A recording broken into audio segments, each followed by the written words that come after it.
to start. Is it not to start? And it started on the other one. Oh, wait, I don't have it on the other one. Let me try reloading.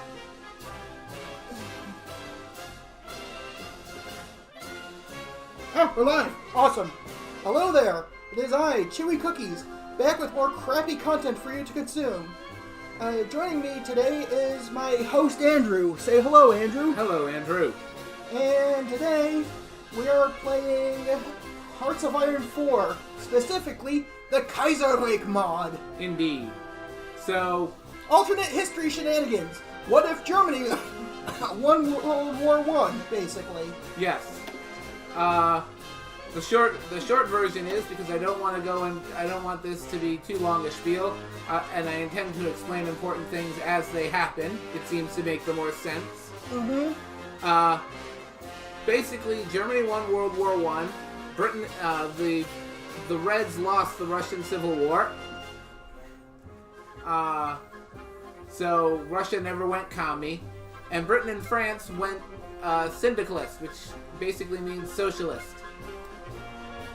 And I am playing as the U.S.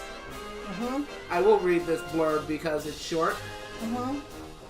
The United States of America nearly abandoned isolation to intervene in the European War, but ultimately kept out of the conflict. This is the reason why Germany won. The U.S. decided not to get involved. The result was a Central Powers victory, and the country struggled economically thereafter. European trade declined, and the repayment of loans to the Entente was precluded by the German victory. Still, internationally regarded as a nobody, the nation now faces mounting internal dissent as Republican Democratic hegemony is challenged by the Syndicalists and the America First Party. With the mounting crisis at home and only a modest reputation overseas, things aren't looking good for the United States. So, kind of like today. We are not doing Iron Man. Hello. Hello. Thanks for the like. We're doing all right. We had some ramen. Indeed. Basically, the U.S. has been in a depression since the 1920s. In this game, it is 1936.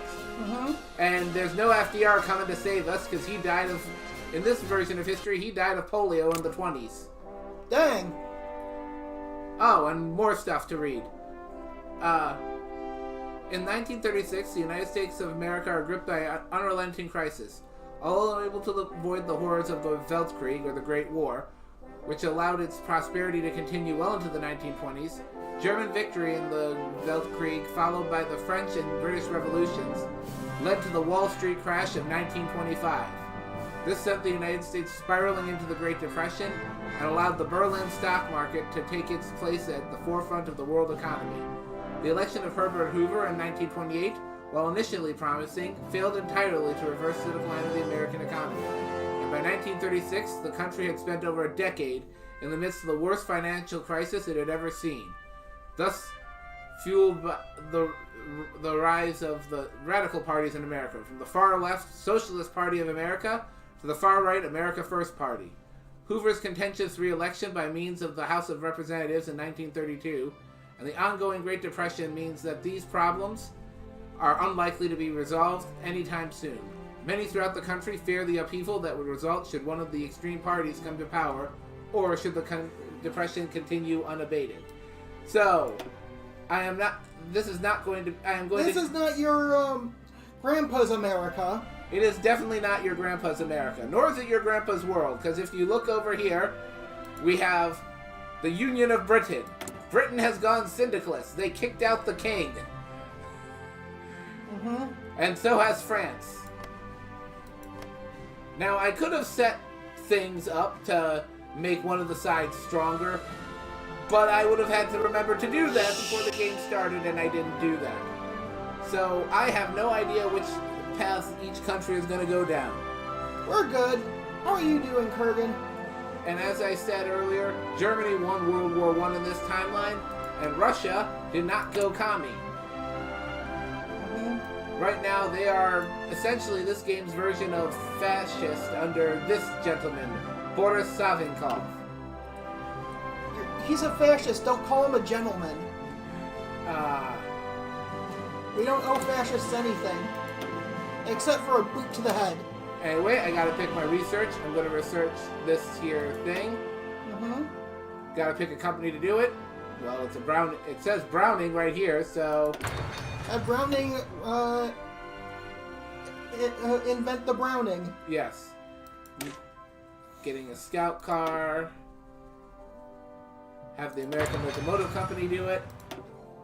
These are our tech trees up here.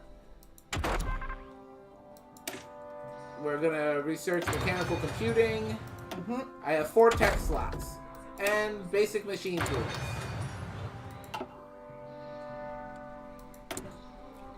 So, not sure if you can hear it, but I'm playing hacking Super Robot Wars on my computer over here. yes, in the background. Yeah. If you hear occasional Japanese screaming, that's why. Screams in Japanese.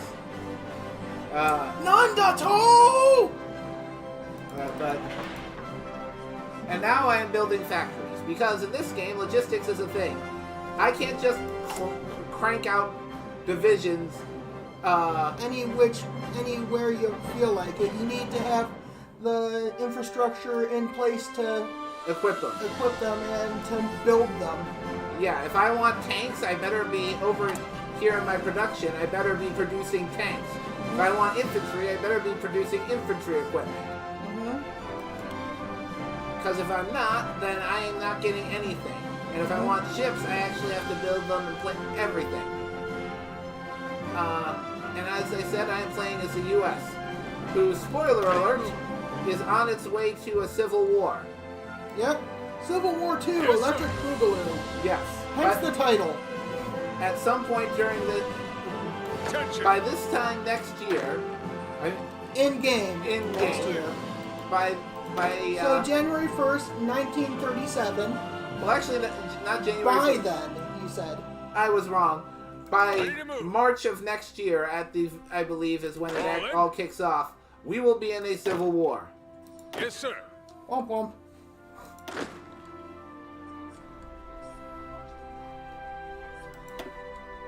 I just realized the laptop is not powered. Gotta fix that. Because we have an election coming up in November, and no matter who wins, it is Civil War o'clock. Population us. And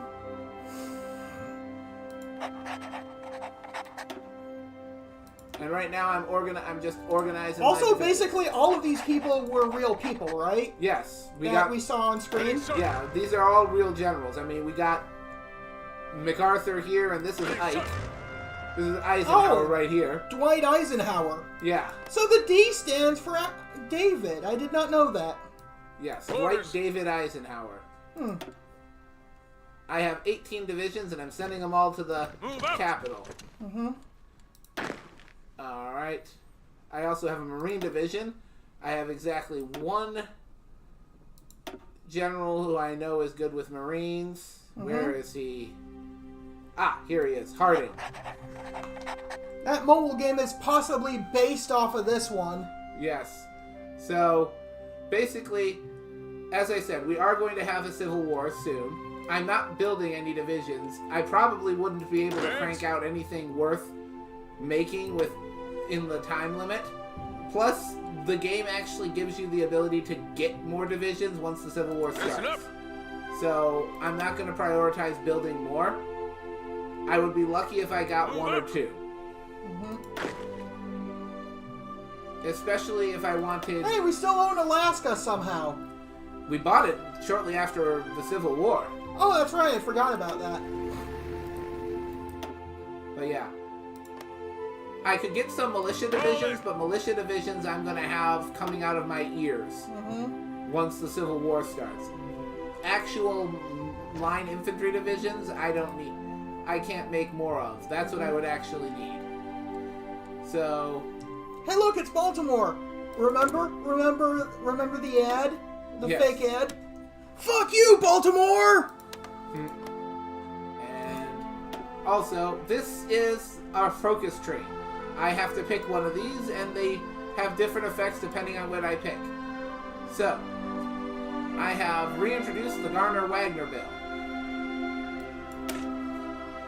While originally vetoed in 1932, the economic situation in America has deteriorated to the point where unemployment relief efforts are seen as the only way to prevent widespread collapse. President Hoover has indicated to the Democrats in Congress that this time he will not veto the Garner-Wagner bill.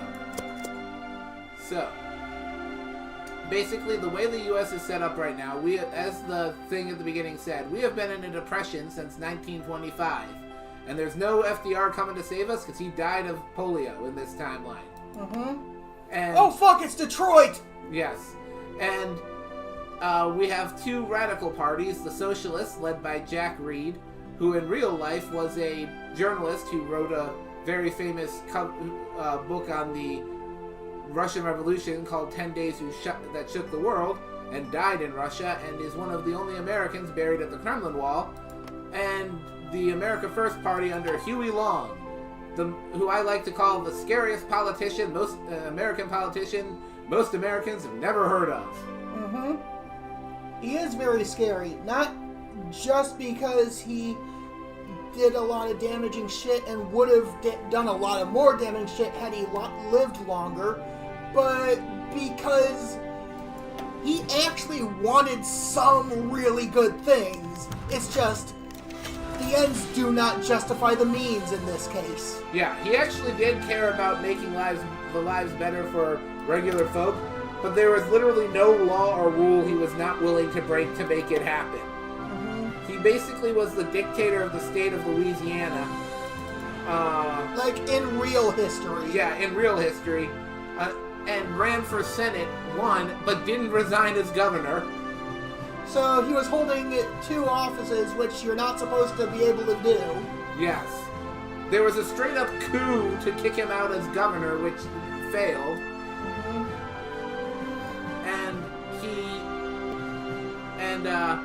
At one point, someone threw a copy of the state of Louisiana's Constitution at him, and he responded with, "I'm the Constitution now." So, yeah. Yeah, he was pretty tyrannical.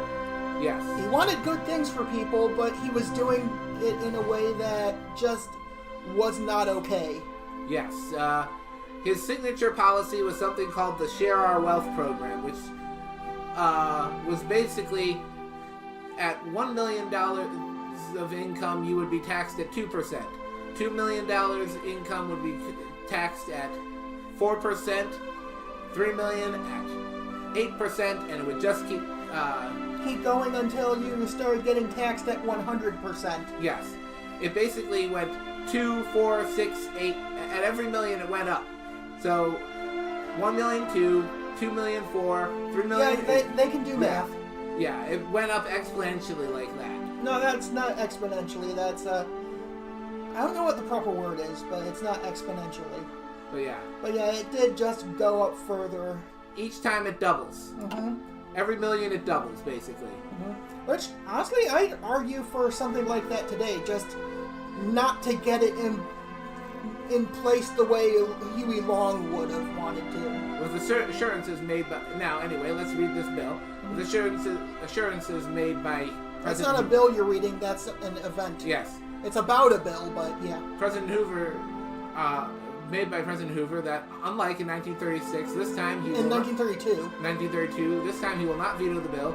Democratic Senator Robert Wagner and Speaker of the House John Nance Garner have reintroduced their unemployment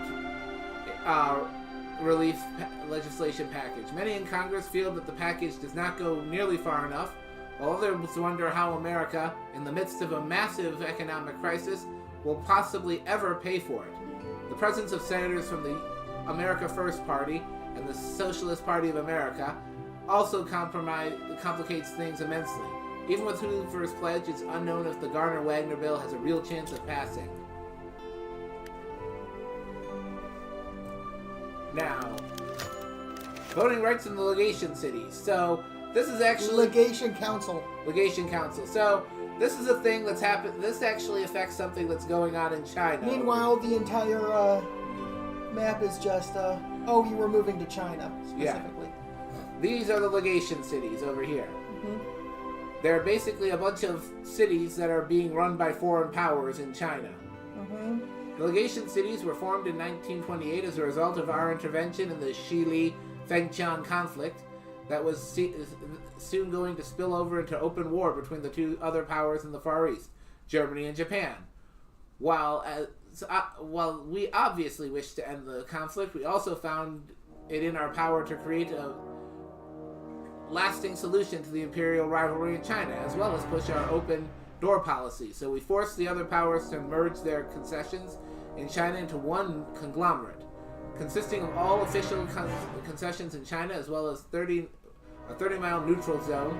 The legation cities, officially known as the International Mandate for the Chinese Concessions, also hosts a forum, the Legation Council, for the various powers with interests in China to resolve disputes and work together. Naturally, we have a vote on this council, and we are often the deciding factor between the Japanese and Germans, with the secondary powers mostly playing a second fiddle to us.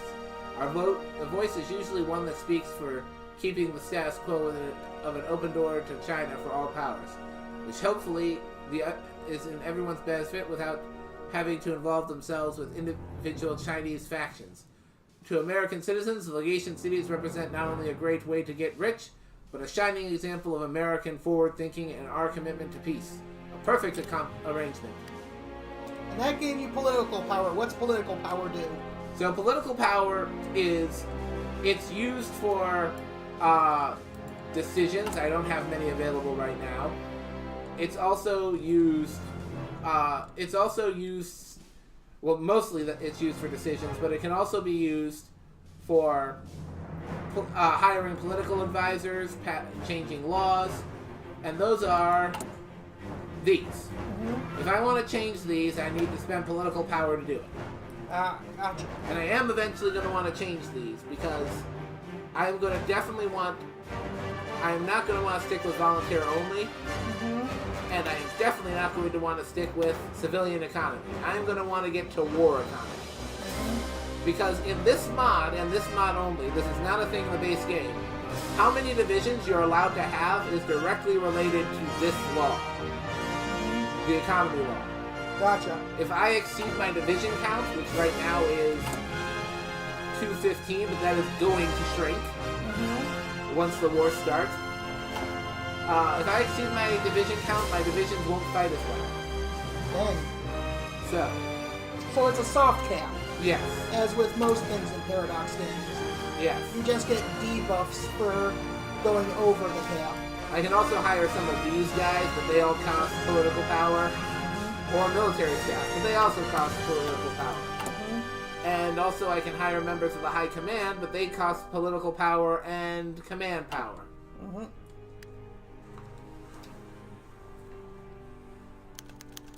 Long and read demand changes. Of course they do. As expected, the early challenges to the Garner-Wagner bill have come from the America First Party and the Socialist Party of America.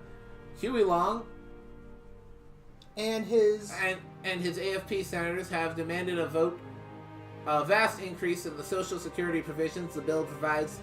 Provisions most other senators say America could never afford. Jack Reed and the SPA, meanwhile, say the bill doesn't do enough to protect the average worker, particularly from exploitation by struggling corporations. Both parties. Isn't that a crazy idea? A corporation that's struggling. Both parties have attracted lots of media attention, adding to the general sense of disorder and tension in Congress. Interesting. Viktor Chernov assassinated. Things are kicking off in Russia. Oh no! Viktor Chernov, leader of the Socialist Revolutionary Party and the primary figure... Quit with the... You're not doing it good enough. If you're gonna do it, a Russian accent, or quote-unquote Russian accent, either be bombastic as fuck to be ridiculous, or don't do one at all. Alright. Leading the opposition parties, which control Russia's upper house of parliament, was assassinated today by an unknown assailant outside government offices. Many assume the SZR's government to be behind the brazen attack. as Chernov's death would remove the last obstacle for President Boris... That's SZRS, not Yes. SCRs. President Boris Savinkov to finally enact his more radical reforms. Reforms he has been blocked from passing since the SZRS election victory 2 years ago. Whether this proves to be true, Chernov's death is a signal to the rest of the world that democracy in Russia has come to an end, and that a dictatorship under Savinkov is surely just around the corner. Yes. How barbaric! The Vaz, as he's called. Mm-hmm. Was this also a real person? He was, but he was a minor figure in real history. Gotcha. So much so that he only gets like a single reference in the history of in the Revolutions podcast I listen to when it talks about the Russian Revolution. Gotcha. Everyone in this is a real person. Just several of them have had their roles gravely expanded. And others have had their roles greatly diminished, like FDR, who died of polio before the game even began. Yeah, like Jack Reed and Long should both be dead at this point. If this was, real history. Yeah. Mussolini, Valois, Herzog, and other interested parties arrived in Birmingham today to discuss their common ground. It has been agreed that Maximism, Sorelianism, and National Syndicalism all share basic principles of the state's primacy in the socialist struggle, the role of national identity within the state, and the importance of a strong central authority to preserve and build socialism. The Charter also claims the socialist state is the final stage of human development, and that democracy is not necessary to achieve socialism. These statements have drawn great criticism from other socialist factions, who give it the name totalism, as a play on totalitarian socialism, which has been eagerly accepted by Mosley, who added it to the manifesto's name, attributing it to their total commitment to socialism. The people must reject this madness. Yeah, if you give up democracy for that, it's just not a good idea. And our British viewers might know Mosley as a guy who in real history led the British Fascist Party. In case you thought America and Germany were the only places where that stuff took place. Edward VIII is now King of England. And he's hanging out in Canada because the Brits kicked him out. Womp womp. Well, actually, they kicked out his dad. George V, the last king of Great Britain and Ireland to have ruled the home isles themselves, has passed while in exile in Canada. The first Windsor king's reign shall be remembered with sorrow and sadness, as during it Britain lost both the Weltkrieg and its homeland. The crown was inherited by Edward, Prince of Wales, who now styles himself as Edward VIII. King Edward is a vengeful, ambitious man, and not on good terms with Prime Minister Mackenzie King. He lives on the goal of avenging his father and reconquering the home isles, and thus is quite popular among the British exiles in Canada, among others. Yeah, basically Canada's whole thing in this here mod is they want the home isles back. Mm-hmm. They lead a faction called the Entente, which many fans of this particular mod nicknamed the Empires in Exile Club. Mm-hmm. Because at game start, it's the Canadians, who are just the British royals having been kicked out of the UK, the French Republic, which was the government that got kicked out of France when France fell to revolution. That's not France, that's part of the ocean. Well, here's France, the Commune of France, so syndicalist France, and here's the French Republic. They're just hanging out in Africa. I was wrong, that wasn't even part of the ocean, that was part of the Mediterranean Sea. I can't do sight either. Italy's unification collapsed after they lost, and now you got the Italian Republic, which is basically an Austrian puppet. They wouldn't really be modernized then, because if they were modernized, they wouldn't have cannons. They would have. They wouldn't just have cannons. They would also have airstrips for planes. Indeed.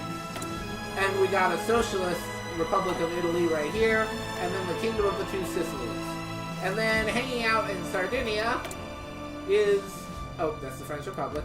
Hanging out in Sardinia is Amadeo I, the guy who used to be King of Italy until he lost the mainland. And now he's a member of the Empires in Exile Club, hoping that the Entente can get him his kingdom back, please. Amadeo, Amadeo!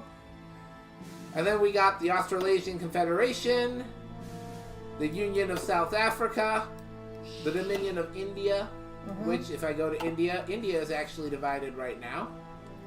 You got the Dominion of India over here, the Bharatiya Commune, which is basically syndicalist. And who's down there where the Tamil Kings used to be? The Princely Federation. No one conquers the Tamil Kings. Were the Tamil Kings? Merchants, probably! But yes. And they've got spices! These three will go to war, and it'll determine whether India becomes... with each other or with someone else? With each other. Ah. And it'll determine whether India remains a part of the Entente, goes Sindhi and possibly joins the Internationale, or if the Princely Federation wins, they can join the Reichspakt and become buddy-buddy with Germany. Buddy-buddy!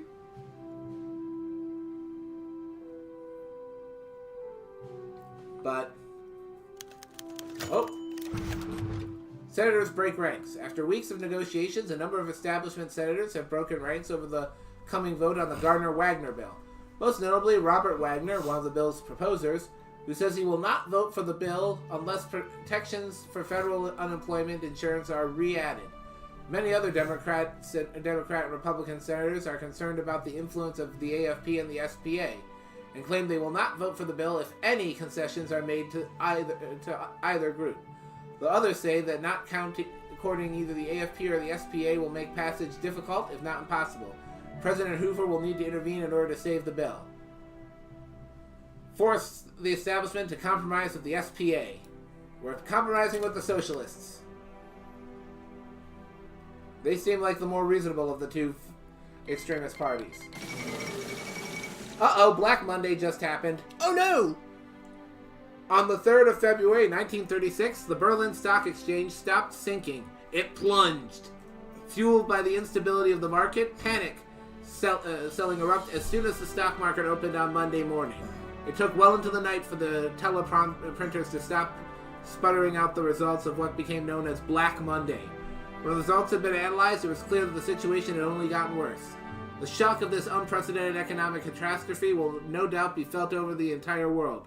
The German Golden Age has ended, for now at least. Yeah, basically, this is the stock market crash. Instead of happening in 1929, it happens in 1936. And instead of the New York Stock Exchange crashing, it's the Berlin Stock Exchange. So the German economy has just gone into the toilet. I flushed him down the toilet. The Fifth Anglo-Afghani War. This is barely... Oh, go ahead. No, it's not. I'm not doing that yet. I'm just getting it ready. This is barely worth reading because the Fifth Anglo-Afghani War,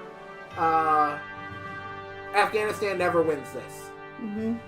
After the Weltkrieg, as the British Raj collapsed into turmoil and warfare, the neighboring kingdom of Afghanistan took advantage of this as an opportunity to seize Peshawar and Quetta, both border regions of the Dominion. However, the Afghani government's attempts to modernize over the last decades have been met with fierce resistance from the conservative elements within the country.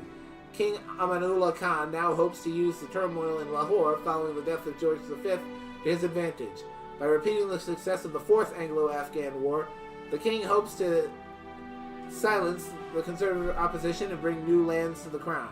However, international experts do not put much hope in the tiny mountain nation winning their conflict. Who cares about Afghanistan? Alright, first up, compromise with the SPA. Recent days have resulted in a compromise between many establishment senators and the Socialist Party of America. This guy is Jack Reed. He's the one who leads the Socialists. With numerous extra provisions included for worker protections and unemployment relief, though nowhere near as far as the SPA originally demanded, even so, Jack Reed has declared this is a victory and is riding high in recent polls. Both Huey Long's AFP and a large number of Democrat senators have declared this a betrayal of the American public, however, and have vowed to sink the Gardner-Wagner bill when the vote comes. We've done what we can. The Socialist Party of America greatly gains political power. The New Jersey SPA control will be increased. Minnesota SPA control will be increased. Change in popularity of syndicalism. and change the popularity of social conservatism. Just let me know when it's time to, Do the thing? I will, Yeah. don't you worry. The Commune of France is the world's leading socialist nation, united as a federation of city communes and directed by the Comité de Salut Public. The chief executive, ever since the inception, however, the second commune was not uniform in its policy. Numerous factions arose, each one with their own idea of which path France should take. As the time for revenge against Germany and the world revolution closes in, the CGT election of 1936 is said to be very important. It was so important, in fact, that none of the four factions would acquire a majority.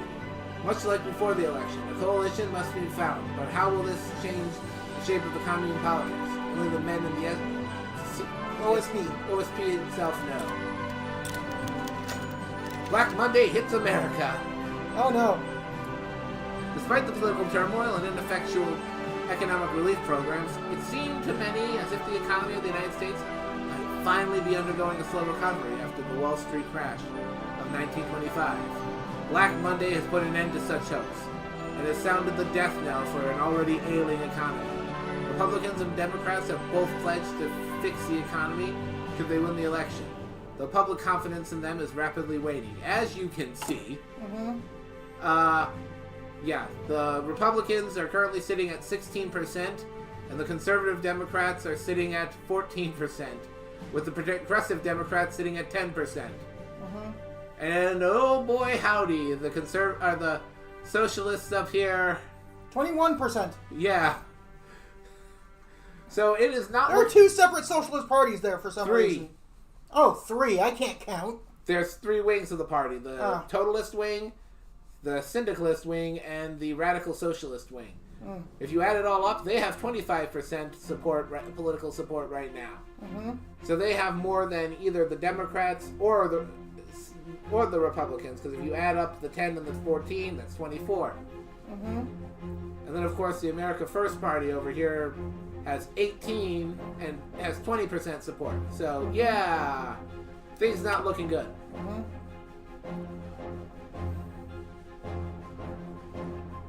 Both Reed and Long have railed hard against the corrupt banking and political sectors, which they blame for allowing this crash to happen. Gain-based stability minus 10%, modify the Great Depression by consumer goods factories, a factor plus 20%, construction speed minus 15%, production efficiency gap minus 5%, and dockyard output minus 20%.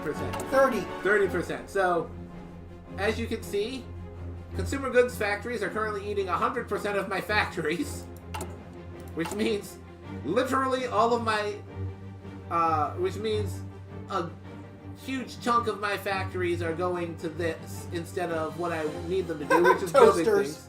Yes. They're going to making consumer goods instead of building things. Specifically. Yes.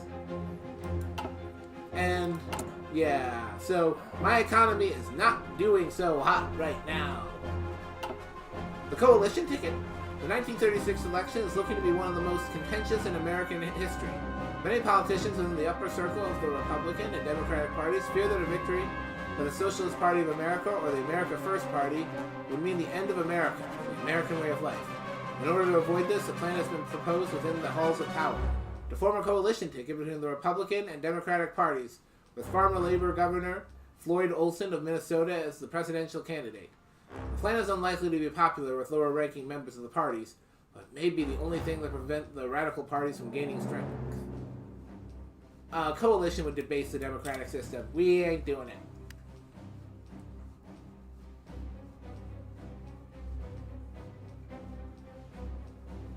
So, yes.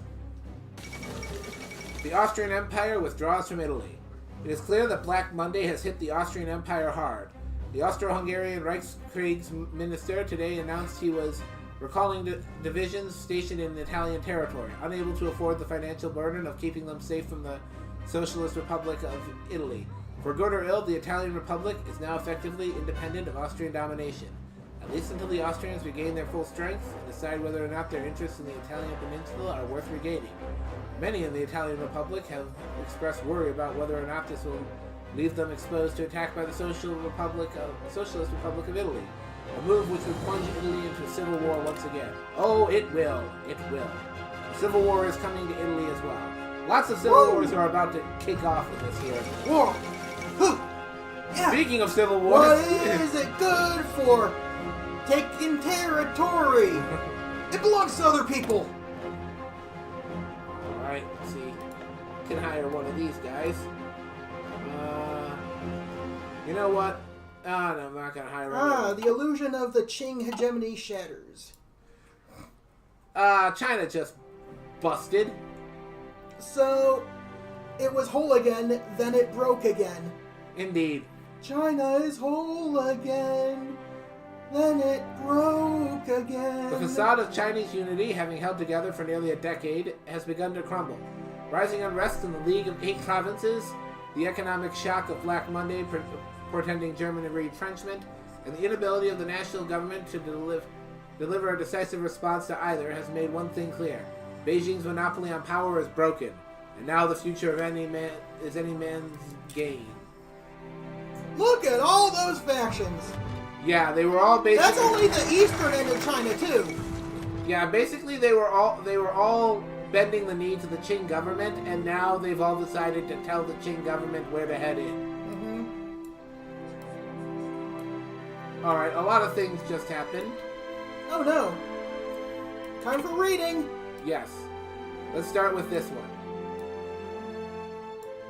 Following the death of Marshal Sun Chunfang earlier this year and the subsequent collapse of Qing authority, few expected the Jade Marshal Wu Peifu and the President Cao Kun, the real powers behind the throne in Beijing, to take over military action. That's military Kun, action. not Cao Kun. That's CSO. Yet this morning, the duo announced their formal support of the provisional government of Oh wait, no, I just can't read. Anhui, led by Chen Qiaoyu. Wu and Cao have long chafed under the German oversight placed on their government in 1927, and their support of Governor Chen telegraphed to the world they were casting off German influence. While a full deployment of the Qing army is unlikely given the ever-present threat of Feng Tian attack from the north, limited numbers of Qing troops are already mobilizing to destroy the enemies of Governor Chen and Beijing's new national order. Chaos starts to... Alright. Spread around, yeah. Formation of the Moscow Accord. For 2 decades, Russia was seen as a secondary power on the global stage. Dismantled after the Weltkrieg, it could no longer pose a threat to German political hegemony in Eastern Europe, nor to Japanese ambitions in the Pacific. Since then, however, Russia has rebounded and once again lays down its ambitions. Russian diplomats have officialized a military and economic alliance, claiming to unite all nations in Eurasia, not aligned with either Germany or the Internationale. Although everyone is well aware that the Moscow Accord is merely an extension of Russia's sphere of influence. Russia seems to not buy the illusion either, and their expansionist rhetoric reveals that they will seek to restore the borders of the former Russian Empire with force. Let's see.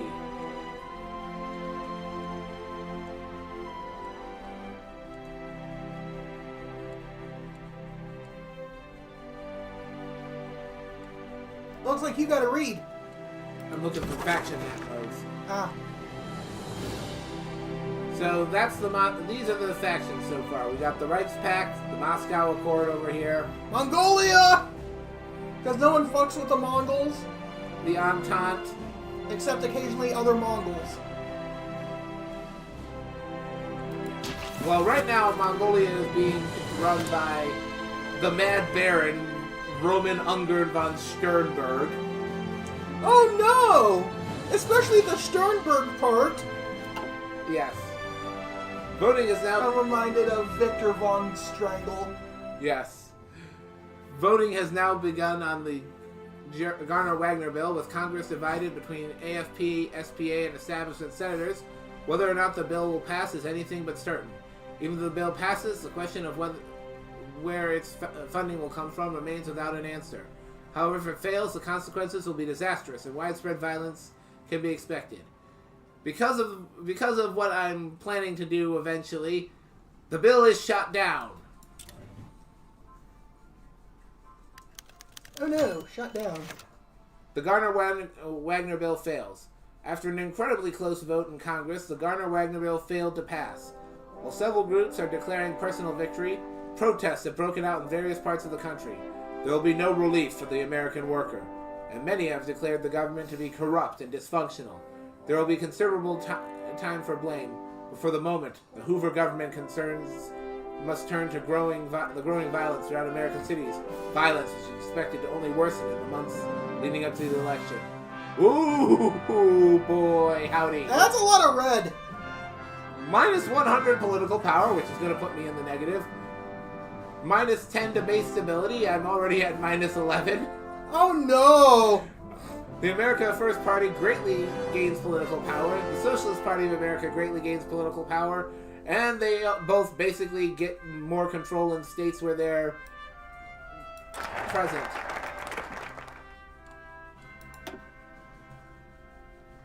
War Plan White. War Plan White is a military action plan to contend with domestic violence or an insurgency. It's time to dust off the plan and deal directly with the growing violence in America.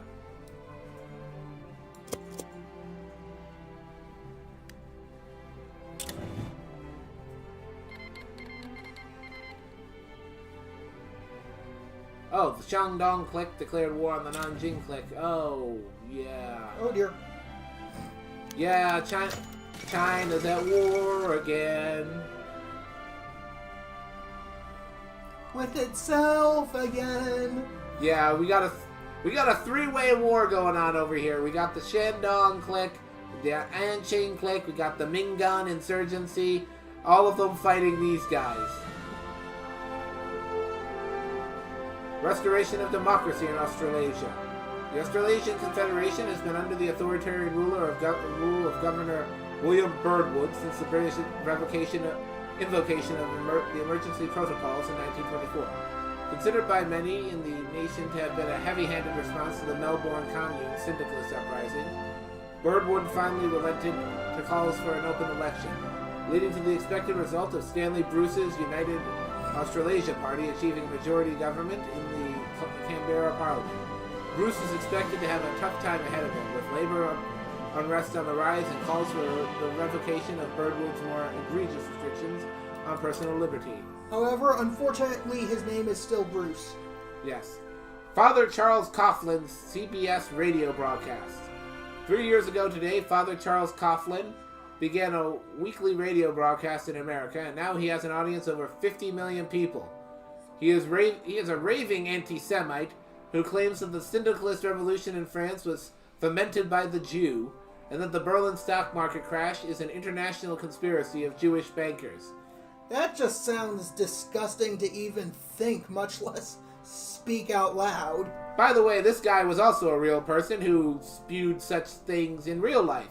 Oh, so he's no different in this timeline than he was in real life. So basically he's an asshole. Except that in real life, his popularity eventually fizzled out. And also, FDR banned him from speaking on the radio. Good for FDR. And too bad he's not alive to do it here. Oh, I can. You can what? We'll see.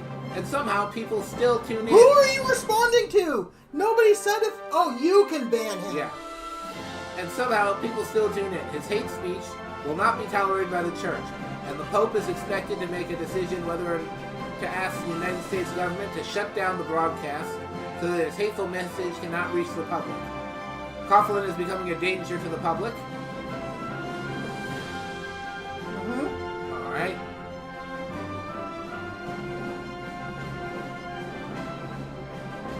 Coughlin is becoming a danger to the public. Shut him down. Yeah, in this timeline, he basically cozies up to Long.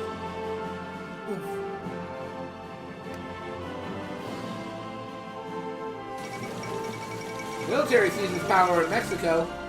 Death of Pius the 11th. Arthur Horner elected a chairman of the TUC. Lots of stuff happening all at once. Mexican revolutionary Emiliano Zapata has passed away. With his death, Mexico has been thrown again into chaos. With the most ardently loyal members of the government still had faith on a swift recovery, the freedom fighters, and until today leader of Mexico, has left a power vacuum that will not be easily healed. In the midst of Zapata's fatal shooting on the streets of Mexico City, right-wing elements within the military have seized their chance, having been in opposition to the Mexican government since Obregón took power. They now take full control of Mexico and aim to restore rightful rule to stop the rampant chaos. Mexican democracy died as it lived. Oof. The death of Pius XII, the 11th.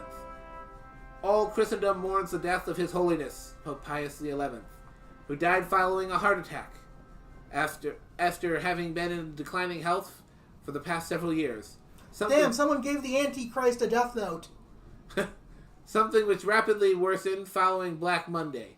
The Holy Father will soon be interred with the rest of his predecessors in the tomb of the popes. Until the next pope can be chosen, the papal state will now be ruled by the College of Cardinals in Rome. The succession of His Holiness is made all the more important due to the Catholic Church's role in governing the reborn papal states, as well as its vehement opposition to syndicalism, a force which has divided Italy and seeks to once again unify the Italian peninsula. The 1936 Trade Union Congress in the Union of Britain was made out to be decisive. Chairman Tom Mann declared his resignation, causing the three major factions in the Union, Maximists, Autonomists, and Federationists, to butt heads over the position. And as the dust settled, Arthur Horner, the current Welsh Secretary, has been chosen as Mann's successor. He and his establishment, Federationists, are in favor of keeping the status quo, a position that's getting harder and harder to maintain in this changing world. Damn, they even got a photo. They've had photos of several dudes by now. I don't know why that photo in particular stood out to me. KMT and Indian socialists overthrow Tibet. To most newspapers, news from Tibet is treated as fanciful stories of little consequence to geopolitics, only relevant to fellow Buddhists. Scattered throughout China. However, the modern world has finally entered Tibet in the ideology of Sun Yat-sen, toppling their regent and installing the radical ideologue, the 9th Panchen Lama. They did. They sent the Zimmerman telegraph to try and get Mexico to invade the U.S. during World War I. It's one of the things that helped push the U.S. into intervening in World War I in real life. Mm-hmm. But as I said, in this game, the U.S. stayed out of World War I and the Allies lost. Mm-hmm. In this timeline. The new regent is now guided by the Tibet Improvement Party, a collection of Khampa agitators trained by the KMT and grateful to Bharatiya for asylum. The 9th Panchen Lama has given statements to National Geographic, the only reporters currently allowed in Tibet, promising to fulfill his duties as regent first and locate the next Dalai Lama. More grandiose promises of free and democratic elections and repulsing the Ma Muslims from Yushu were also announced. So, yeah, that happened. Dang. They've gone social democrat, it looks. Oh, cool. Well, their party ideology is social democrat, but they sure have a lot of paternal autocrats. Oh, dear. And things are not looking good for the Nanjing clique. St. Patrick's Day flood. On March 16th, 1936, warmer than usual temperatures led to the melting of the large amounts of snow and ice on the upper Allegheny and Monongahela rivers. The rivers and their tributaries had already overflowed their banks and were soon threatening the city of Pittsburgh. Oh, no. On March 17th, 1936, the waters reached the flood stage of 25 feet. Then overnight, heavy rain caused the water to rise even higher. And on March 18th, the water peaked at about 46 feet, 21 feet above the flood stage. Oh, no. This is the worst such disaster in the city's history, and local authorities have already requested federal aid. We must help the people. Help the people. Hey, Dargan Queen. Hello. Oh, no, she's sending in some Dargans. Hello. Hello, Dargan out. Dragon Queen and all of your dragon friends. Spam dragon emoji. Catholic faithful in Rome breathes a sigh of relief as the Sistine Chapel's chimney billowed forth white smoke, signifying the election of a new pope. A short time later, it was announced that the pious and popular Eugenio Cardinal Pacelli had become His Holiness Pope Pius XII, leader of the Catholic Church and head of state of the Papal States. It is anticipated that he will continue the policies of his predecessor, whose pontifical name he has taken. The Ninth International Congress. International. Sorry. International is something else. Socialist delegates from around the world are gathered in and around Paris for the latest Congress of the movement. Oh, of their maybe movement. this is international. Of their movement. The Third International was created by French socialists after the 1920 Revolution and has since helped steer the efforts of the labor movement. Dominated by syndicalists, the International, however, intends to be a broad tent organization and thus welcome Reds of all stripes. Delegates were greeted by a military parade and a rousing speech in Versailles, clad in red for the occasion. At the top of the agenda is the spread of revolutionary fervor, particularly to Asia and North America, conflict in Spain, policy on colonialism, and requirements for membership of the International's military alliance. Remember to let me know when it's time for the thing. I will. I might also not have to tell you. That is also possible.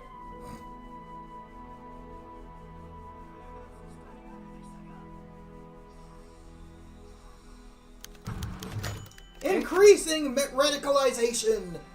With the Democrats and Republicans fighting among themselves as usual, more and more Americans are feeling alienated from the traditional Big Two and are flocking to the Radical America First Party and Socialist Party of America throughout the country. In these dark times, the distinction between genuine social reform and graft is hard to distinguish. Those under the radical banner in their political enclaves have received some social welfare. Share our wealth donations from the AFP and International Red Aid from the SPA. The party machine of these radicals utilizes mass media to a much stronger degree than either the Republicans or Democrats. It is looking more and more like the 1936 election will come down to Reed or Long. This is really bad. Less stability, more totalism, syndicalism, and radical socialism support, more authoritarian democracy support, more paternal autocrat support, more national populism, and the radical parties get stronger.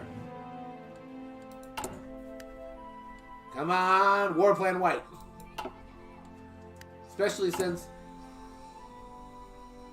as you can see, the Republicans and the Democrats are not looking very popular right now. Oh dear. War Plan White. The time has come to dust off one of America's military-coded war plans. This one meant for dealing with domestic disturbances and insurgencies. It cannot come a moment too soon, as violence is escalating in areas where the AFP and SPA have been contending with local authorities for dominance. Minnesota and North Carolina are the two states where the violence is at its height. At the moment, we can only focus our efforts on one of these places, in one place. Focus on the AFP in North Carolina.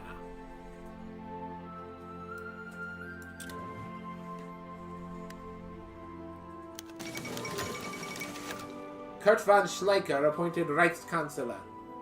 Elections have been held in the German Empire after 2 years of failed governments and a stock market crash, which resulted in a worldwide economic collapse.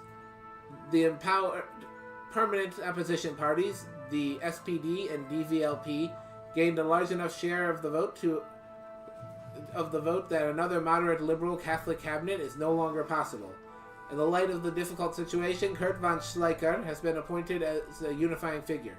Schleicher is a general of the Heer and the Prussian Minister of War, which accumulated impressive influence in the past few years. Pragmatic to the core, he expresses his wish to work with all parties in the Reichstag to combat the crisis, but he does not shy away from his true goal, a stronger, more centralized and militarized empire. The 1936 Stanley Cup. Two teams have made it into the 1936 Stanley Cup Finals. The Toronto Maple Leafs, making their 6th appearance, and the Detroit Red Wings, making their 2nd appearance, and still hungry to win their first cup. With only a brief interruption at the first game in Detroit, demonstrations by the Socialist Party of America disrupting proceedings outside the stadium, the series has gone off without a hitch and captivated audiences in both countries. Who will take home the cup this year? Come on, Detroit! Detroit wins the Stanley Cup. Wait. Detroit won a thing? Wait, what happened? My phone did a stupid. What, did it think you were calling for it? Do you want me to turn off whatever it's called, Siri or whatever? No, it'll be fine. The Detroit Red Wings have swept the Toronto Maple Leafs for the Stanley Cup, giving the Red Wings the Stanley Cup for the first time. The games were held during a time of great unrest, but for a day the people weren't rioting over political differences. They were rioting over the championship. Stanley is back in Hockey Town! Woohoo! Deploy the National Guard. The violence caused by supporters of the America First Party and the Socialist Party of America is only getting worse. We need to increase the funding to the National Guard units and put them where their efforts will count more. On most. Yes, because paramilitary militias forming. With violence and instability sweeping the country. Mm-hmm. Okay, let's see.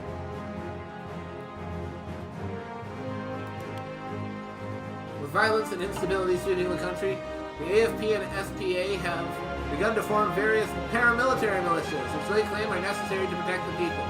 The America First Party have called their group the Minutemen, while the Socialist Party of America have named their forces the Red Guards. Seen patrolling their strongholds and party rallies, these well-armed and equipped paramilitary units have already engaged in scattered, though extremely violent conflicts. We believe the paramilitaries are modifying civilian firearms, and the FBI's attempts to seize weapons stockpiles are too slow to stop gun runners. This could turn very bad very fast. Oh yeah. This is not good. Bye-bye, stability. It was nice knowing you. Look at that. Look at Minus 46% stability. What the pants? Bye, stability. It was nice knowing you. Bold of you to assume we ever knew it in this mod.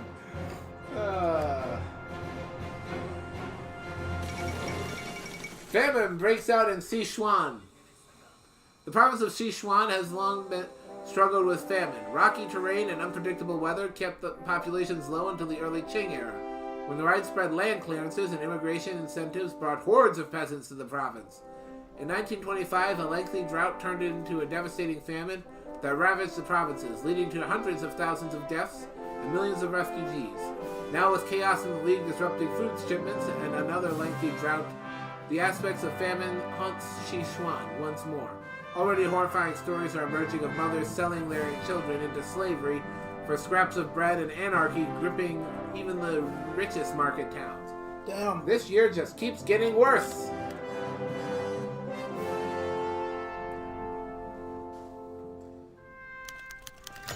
More AFP members announcing congressional bids. While there have been a number of lawmakers from the America First Party in its brief life, particularly in the South, the 1936 election has seen an unprecedented number of people registering to run for office under the banner of the AFP, and just as many, if not more, nationwide pledging to vote for them. And the AFP gets stronger. Special election in New Jersey. One of my texts finished.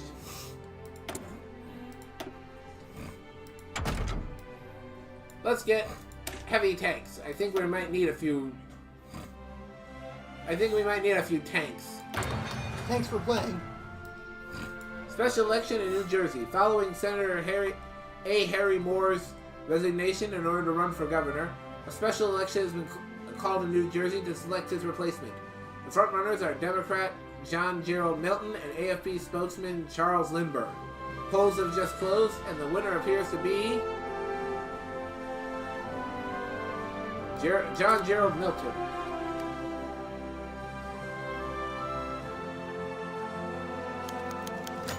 Mayday riots! No! Mayday! Mayday! We have riots! May Day, International Workers' Day. This is a holiday that the Socialist Party celebrates with numerous parades and speeches, and has since its founding, generally, things are peaceful, though there have been confrontations with the police. However, this time things are more violent than normal. Clashes between the socialists and the local police, backed up by the AFP, have occurred around the country. The question is, who is at fault? The socialists declared that things were peaceful till the police and the AFP goons arrived on the scene. The AFP is saying that the socialists began by assaulting ununionized workers, and have blurry photos they claim are guns the AFP were brandishing. The SPA. SPA were brandishing, yes. So, the SPA were at fault.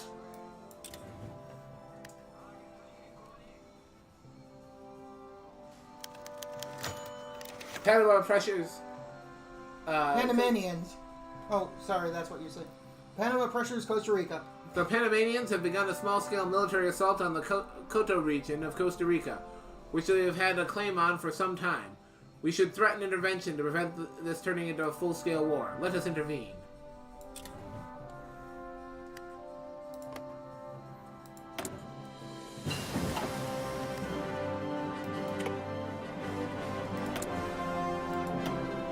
Yeah, normally I set things up the way I want them, but I did not do that this time, so I have no idea what choices the other countries are actually going to make. This guy's coming at me with 6 hit points. Panama backs down. After hearing of American support for Costa Rica and not willing to escalate the situation into a full-blown conflict, the forces of Panama have begun to back down across the region. This is a victory for American diplomacy abroad. Ew, the Monroe Doctrine. Farmer labor flocks to the SPA. Minnesota, which has long been a bastion of the farmer labor governor Floyd Olson, has finally flipped. Many people are turning away from Governor Olson on the direction of the International Workers of the World and Socialist Party of America. Various unions have held rallies for the SPA, and attendance far outstrips our ability to shout them. So the AFP gets stronger. What did you expect? You blamed the SPA for the other thing. No, that event happens regardless. Okay, but you could have done the other... Who's it? The National Guard has been deployed for over 6 months now, fighting to maintain security in a number of American cities. But there is a growing fear that commanders within the Guard are not entirely loyal to the Republic. That many harbor sympathies for the AFP and the SPA. More focus needs to be put on strengthening the units we know are loyal. We also need to decide where to focus our deployment for the time being. Minnesota or Tennessee? Tennessee.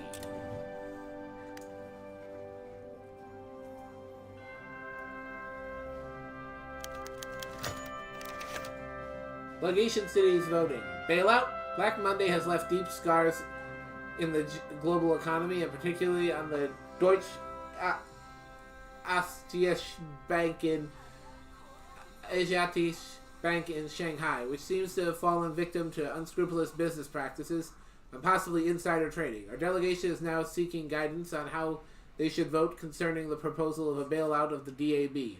Approve the motion, deny the motion, abstain. Approve. Crime spree sweeps the nation. As America spirals ever deeper into chaos, there have been a wave of crime. There has been a wave of crime throughout the country. Many of these criminals are getting sensationalist news stories about their activities, especially gangsters like John Dillinger and the scandalous Bonnie and Clyde. Thankfully, the Bureau of Investigation has been working hard to catch these criminals and bring some order back to America. Of course, the AFP and SPA have begun attributing these crimes to moral decline and robber barons, respectively. Stop right there, criminal scum! And lose more pseudos. Death of Big Bill Haywood. Today, one of the titans of the industrial workers of the world, William Big Bill Haywood, has passed away. His death marks the passing of a torch. Elizabeth Gurley Flynn spoke at the funeral saying, "History has a long-range perspective.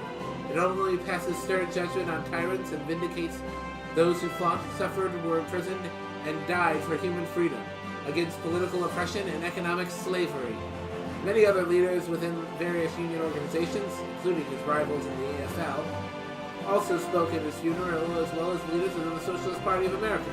Jack Reed also spoke at the funeral, ending his speech with some of Haywood's quotes. If the workers are organized, all they have to do to put their hands in their pockets, and then they've got the capitalist class whipped. A strike is an incipient revolution. Many large revolutions have grown out of a small strike.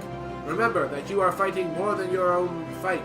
You are fighting for the entire working class, and you must stand together. Dude, don't scream. Sorry, I already miss him. You're screaming again. Manuel Carles assumes full control in Argentina. When Manuel Carles executed a coup against the Argentinian state on Christmas 1935, the nation was torn apart in a vicious struggle for control over the presidency. LP and forces from the Argentinian Navy quickly took control of the capital, but were stopped by forces from the army, who began quickly asserting their dominance over the entire nation, leading to a bloody and drawn-out struggle. With the fall of Rosario, a vital railway hub for the inner regions. I'll show you once I'm done reading this event. It's actually something to be proud of. For the followers and for the inner regions, Carlos has proclaimed his coup a success and has assumed the presidency this afternoon after a rousing speech for his followers in Buenos Aires. Promising vast territorial expansion and an end to the Red Terror that plagues Patagonia, he was met with a wave of enthusiasm by struggling people of his country. Yeah, Argentina's going to have a civil war of its own with the Patagonian Workers' Front down here, and Chile.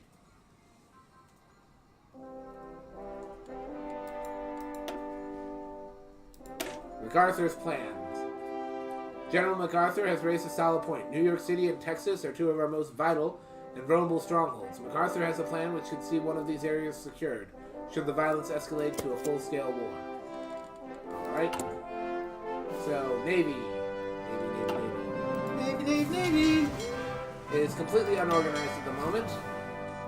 But, right now, I have this fleet is currently in Virginia and Rhode Island. I'm going to have them all merge into one fleet. As you can see, there are 2 carriers, 10 battleships, 2 battle cruisers, 4 heavy cruisers, 4 light cruisers, and 49 destroyers. I will actually have to split these up eventually into task forces and tell them to do things, and I'm also going to give them a commander, William Daniel Leahy.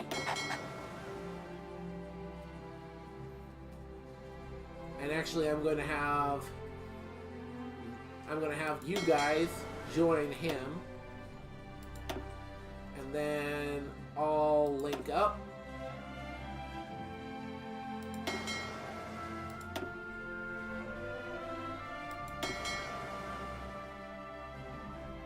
I'm basically trying to combine all of my fleets into 2 fleets, one in the Pacific and one in the Atlantic at the moment. I forget, does the Panama Canal currently exist? It does.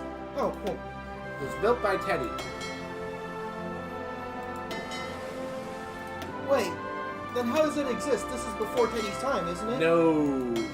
Oh, I'm remembering wrong. Teddy was president in the 1900s. Oh, my bad. These guys are in the Philippines, so you're going to be Asian fleet. I'm going to have an Asian and Atlantic fleet for now. Eventually, I will also have a 3rd fleet, but that comes later. For now, I just need all of my ships into Atlantic or Pacific fleets, and then I'm going to divide them up into task forces depending on what I need them to do. So as you can see, in this fleet, the Pacific fleet, we have 1 carrier. So in the Pacific, what will eventually become the Pacific Fleet, in fact, I'm just going to rename it that. U.S. Pacific Fleet. We have 1 carrier, 7 battleships, 2 battle cruisers, 7 heavy cruisers, And a partridge in a pear tree. 6 light cruisers, 73 destroyers, and 32 subs. And in addition to what I already had over here, I now have 48 subs, 68 destroyers, 11 light cruisers, 8 heavy cruisers, 2 battle cruisers, 10 battleships, and 2 carriers in the Atlantic. These will then get split up. The big boys and a few destroyers and cruisers will be my main battle fleet. The subs will be put on convoy rating, and most of the destroyers will be broken up into scouting forces. The way this works is the scouting forces try to find enemy ships. If they find them, the main battle fleet then steams in to try and give them what for.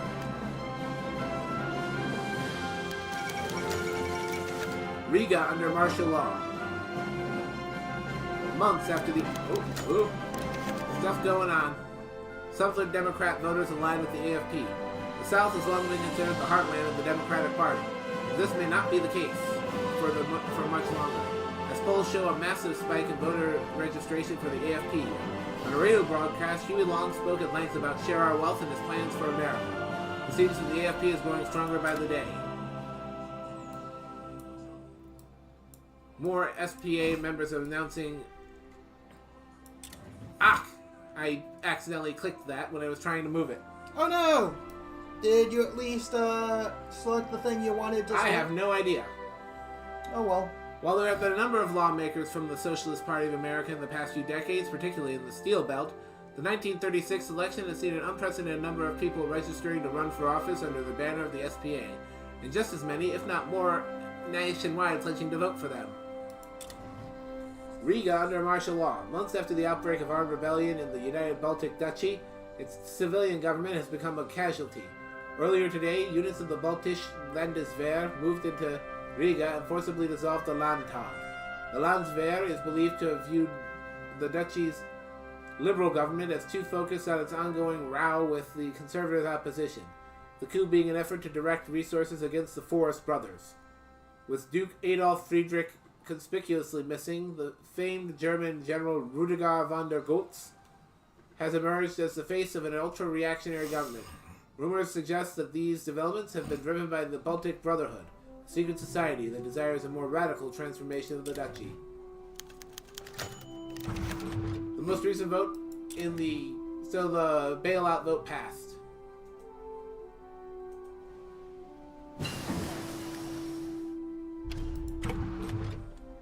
You want me to rewind the stream and find out what the heck you clicked? No. Okay.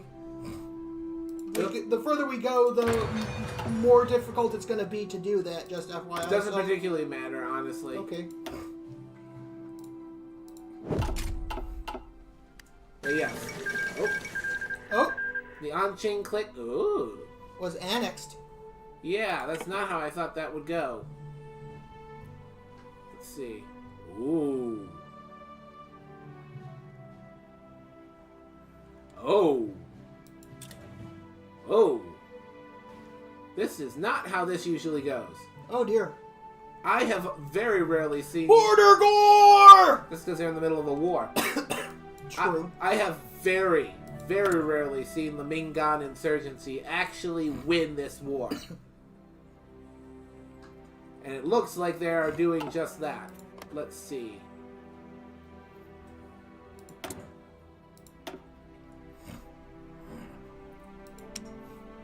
They have somewhere between 6 and 28 divisions, 9 and 36, 5 and 25.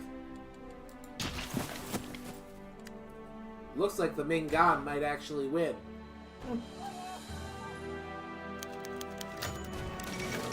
Great heat wave of 36. It hasn't been our year for a while, it seems. Boris Savinkov is dead.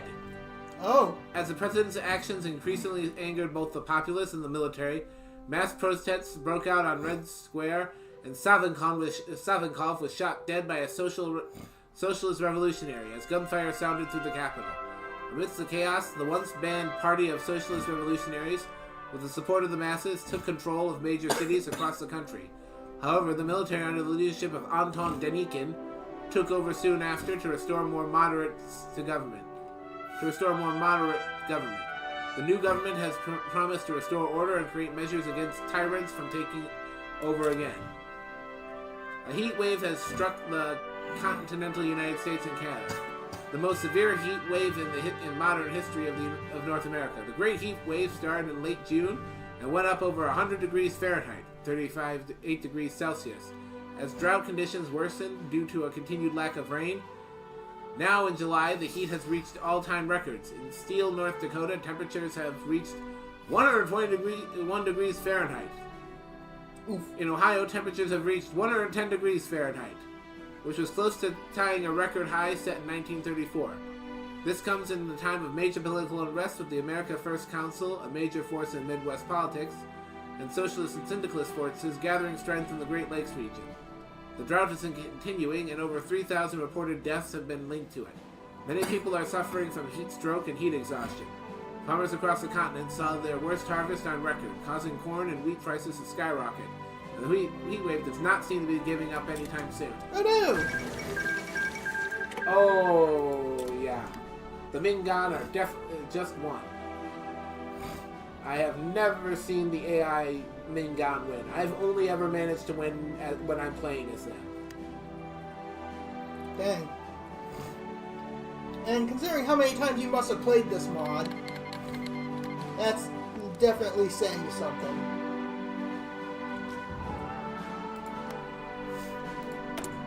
But yes, this gentleman, Anton Denikin, is now the new leader of Russia. The Vazd is dead. Long live the Vazd. News emerged from Bangkok today that a group of It's called Bangkok. officers and intelligentsia calling themselves the Khana Ratsadan People's Party have successfully seized control of the government. Key government officials are under arrest. The king and his heir are said to be safe and well looked after by the new government. A statement was issued by the new prime minister announcing that this was not a military coup, but rather a peaceful transfer of power with the constitution, while a constitution is put in place.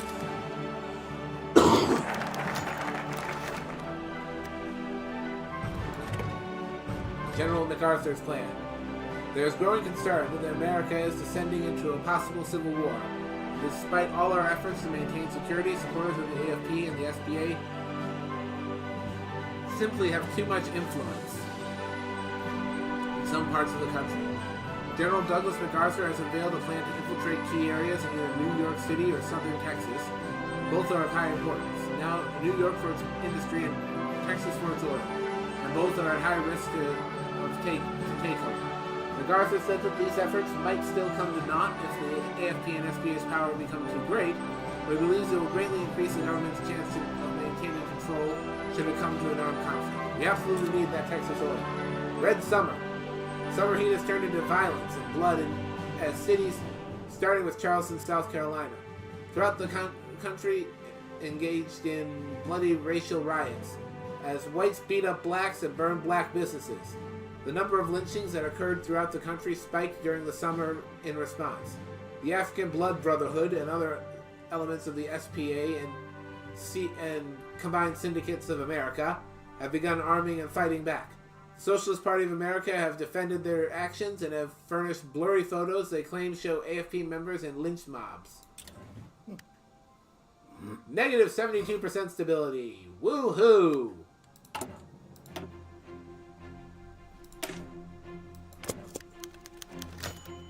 The 4th of July. America had a brief period of calm today with a mostly peaceful Independence Day celebration, commemorating the signing of the Declaration of Independence in 1776 by the Second Continental Congress on the eve of the American Revolutionary War. The holiday is one of great importance to the American people. While many were worried that the rising tensions in America would result in yet another bout of violence in the long and brutal election season, most sighed a breath of relief today as the news reported little brawling during the annual celebration. While all the major candidates made sure to be seen and photographed among the large crowds and delivered speeches connecting their respective causes to the situation In 1776, most Americans took the time to take a break from the intense politics plaguing America. Instead, they decided to just spend time with their families and friends amidst picnics and fireworks. It seemed for a brief moment that America had finally received something it had lacked for a very long time. A measly +5 political power. Yes. That just sounds like the calm before the storm. Oh, it is absolutely just that. Stuff just happened. Oh dear. Brazil seeks investment. We have been approached by the Brazilian government asking us to invest in their new steel production plants. While they most certainly need the help, we stand little to gain directly in such a long-term investment, and thus it would be wise to consider our options. Let's do it! Afghanistan pushed out. MacArthur has spoken to President Hoover privately about a contingency plan called War Plan White, a military plan for dealing with a possible armed uprising of U.S. citizens. The plan would call on MacArthur to take emergency action to protect the country and re-erect old barricades in Washington, D.C. This plan can be engaged even from outside Washington, D.C. at the Washington Arsenal. While the plan has obviously not been made public, we at least have it as a contingency if the radicals enact one of their revolutions from within the government. Let us hope this is not needed. Let's hope indeed. Need to put another ship to building. And since this is World War II, carrier!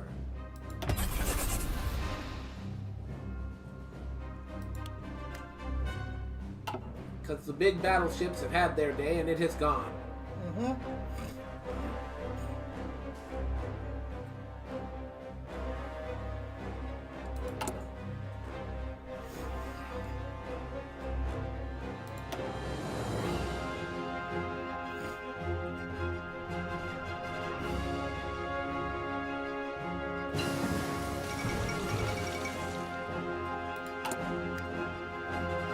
Cannot pronounce that guy's name. Coup d'etat.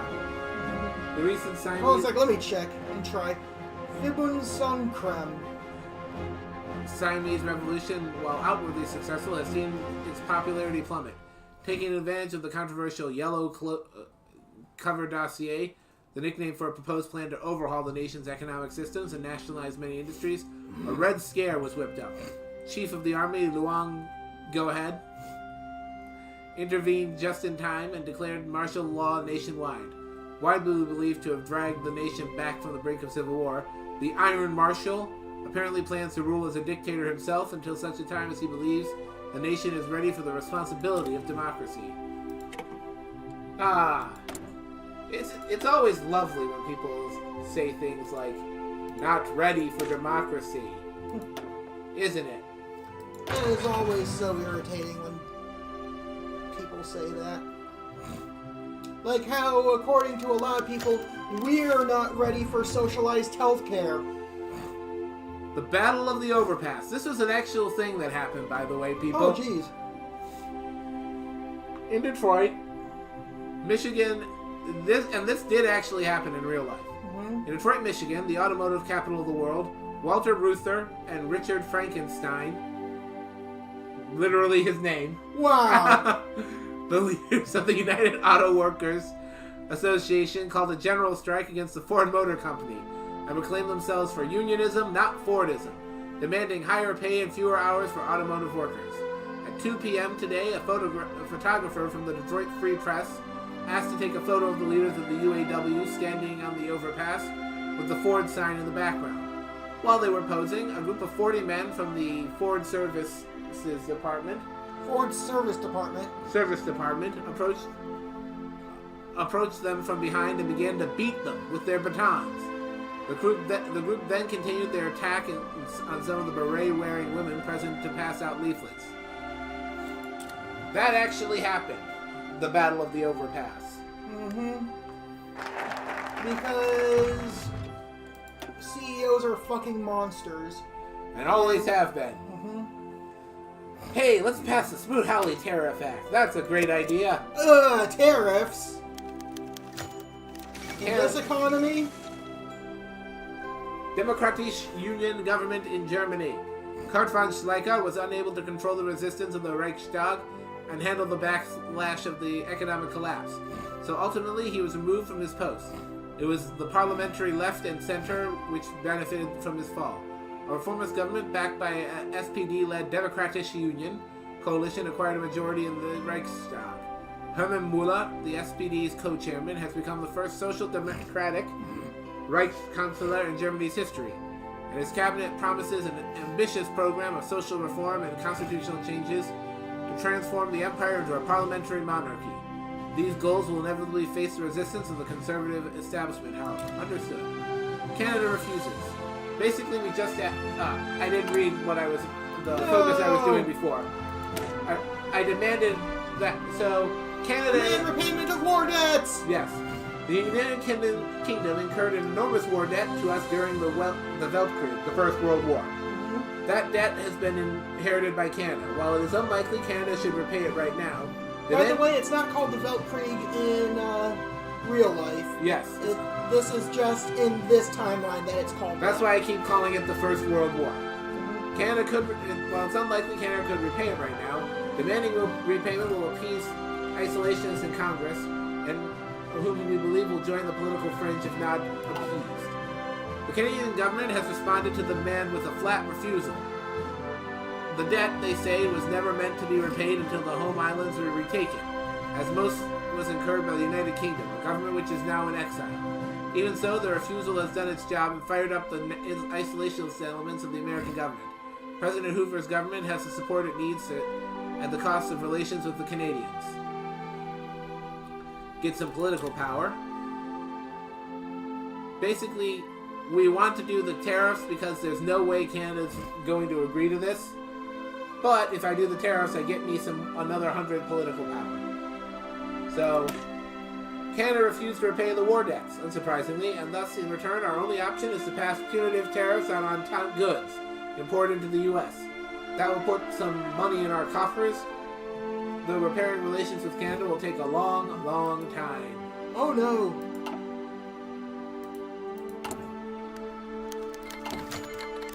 Right now, the house is on fire. I'll worry about repairing relations with Canada later. Today, Margaret Mitchell published her novel Gone with the Wind, which immediately became a bestseller and may be nominated for the next Pulitzer Prize. Pulitzer.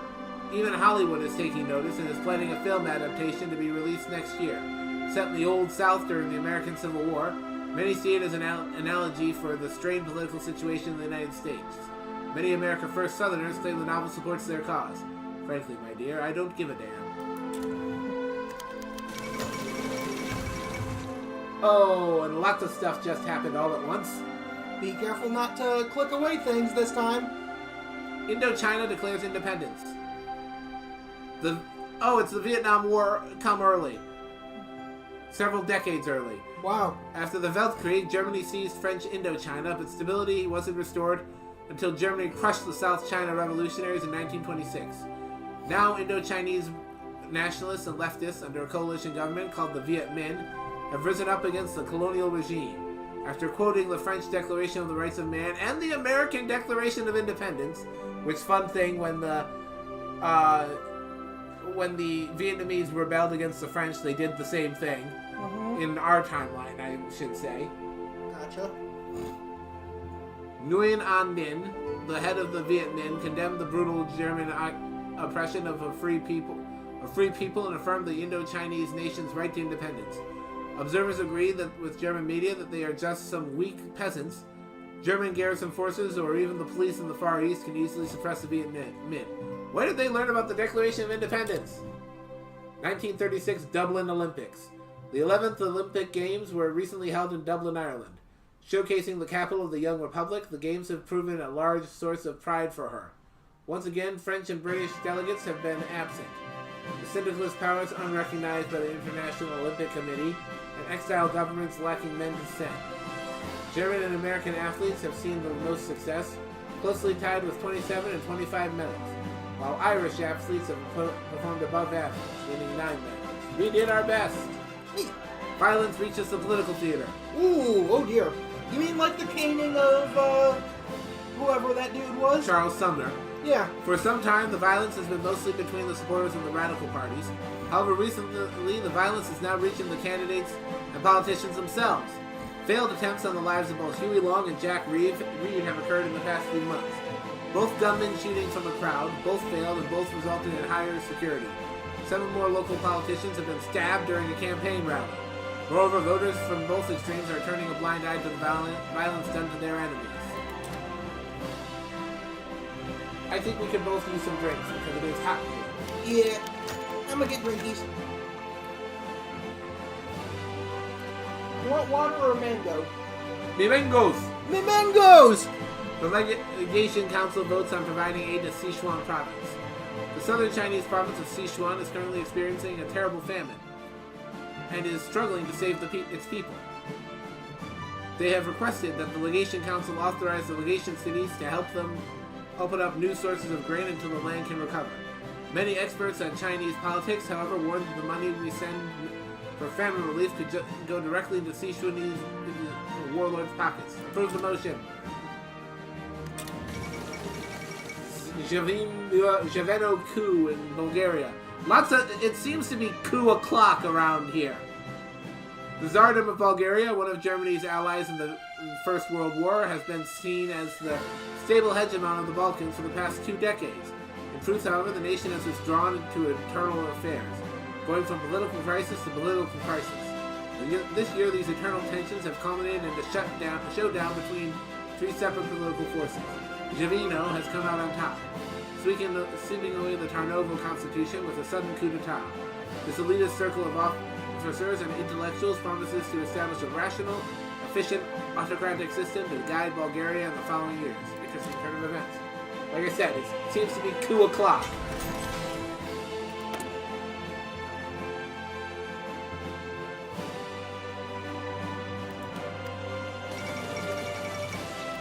The Showa restoration. The reports from Tokyo for the past few weeks have been scarce, but now few can doubt that Japanese democracy is dead. Oh yeah, it absolutely is Showa. Following the failure of the government to crack down on the nation's nascent syndicalist movement, conservative officers conducted a coup d'etat, ousting the prime minister and establishing a military dictatorship. Oh no, the shogunate's back. But even this has proven temporary. Officers aligned with the rival restorationist faction have launched a counter-coup. As the streets of Asia's greatest city run red with blood, they have announced the Showa restoration of ultimate power to the emperor, and the rebirth of Japan, freed from the corrupting influences of syndicalism, democracy, and Western influence. Oh no. Oh, are they closing the country again? Do we have to come back with our gunboats again? Revolutionaries take Mongolia. Mongols mongoling about. Much like Tibet, news from the Mongolian capital, Urga, is sparse for many years. The status quo of the nation has been the leadership of the Russian Baron. It's pronounced sparse. It is? Yeah. I've always heard it's sparse. Whatever. The nation has been the leadership of the Russian Baron Roman Ungern Sternberg. However, recently news has come out that after a revolt in the west of the nation, the revolutionary Mongol Ardim Nam overthrew Ungern Sternberg while his army fought in the west.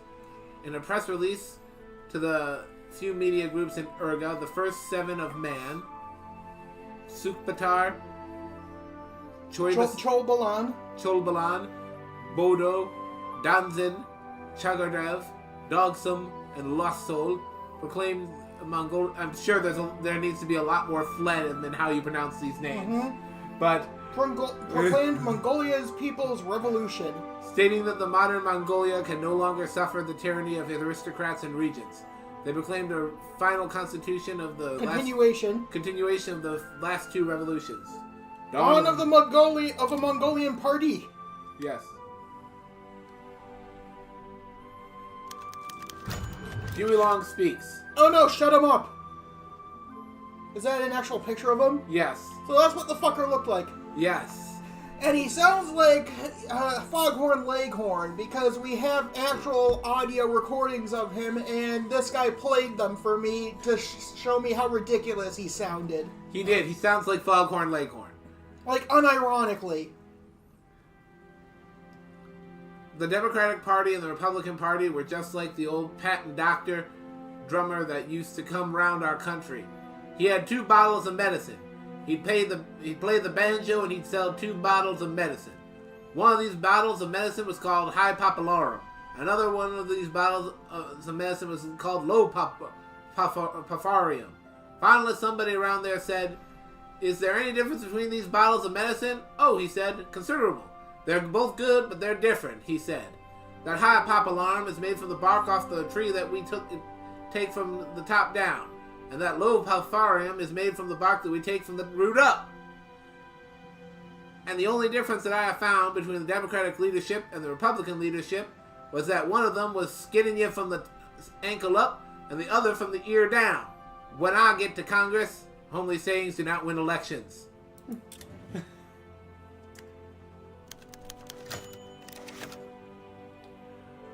Honestly, there are much better quotes that he could have taken for him. Right, that was an actual quote? I have no idea, but if it was, they could have picked better.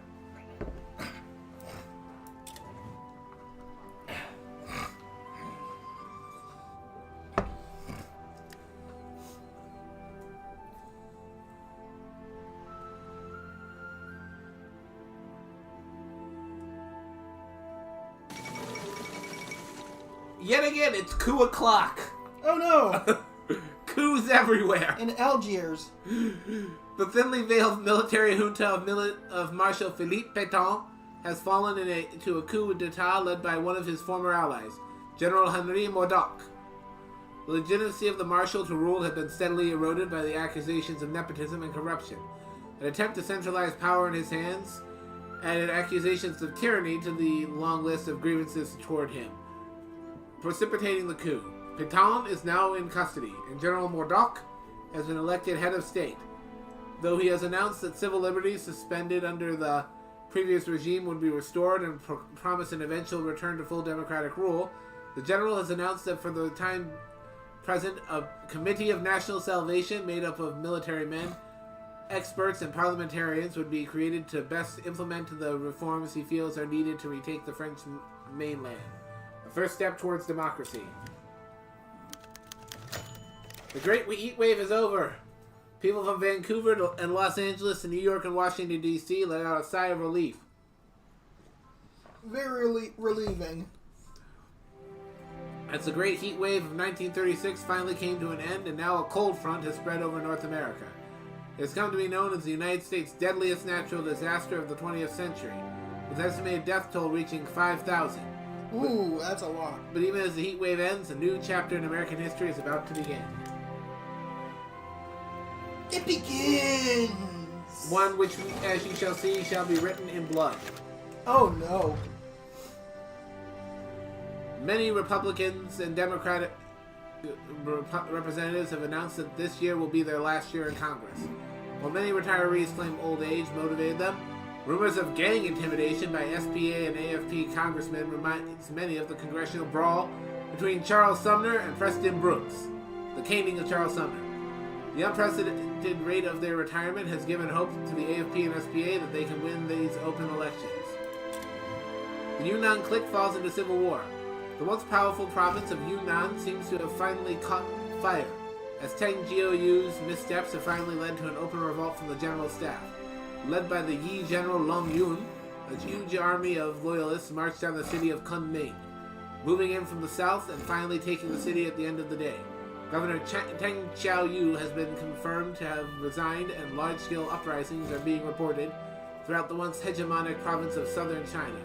Many experts suspect that behind these uprisings is both the surviving right Kuomintang forces, the National Revolutionary Army led by Zhu Peidi, and the warlord forces following General Hu Rouyi, a longtime rival of Long Yun. As armies mobilize in the narrow valleys and tall mountains of the mountainous province, the future of the region remains uncertain. Is there any place in China safe from strife? No, it's China. That's kind of their shtick. Especially right now. He means in-game, not IRL. I don't think there's any actual shenanigans aside from what's been going on for ages in China, happening in China right now, IRL. Unless I'm mistaken, I could be. Let's be honest, I am not the most learned of men. Belgian Declaration of Independence. Sick of German oppression and the disaster of Black Monday, Belgian independence movements throughout the country have been revolting and performing guerrilla strikes on the German army. Due to their own recovery, the German Empire has been unable to support Adalbert I to the fullest and has let the situation escalate beyond their control. After coordinated strikes by the Independence Army on the cities of Mons and Antwerp, they were finally able to push the German army back to Brussels, where after fierce fighting, the German king surrendered. With no clear answer yet from the German Empire, many fear that an independent Belgium might be short-lived, considering the tensions between the Empire and the Commune of France rising and the strategic location of the country. Good luck, Belgium! I got my own problems over here. Starting with an election in 2 months that is unlikely to go my way. Yeah, we can't exactly do much for them, even though they make really good waffles. The United States War Department has seen a shrinkage over the last half-decade through austerity measures. Now it is vital that staffing be expanded and new innovators enter the department, ready for reform.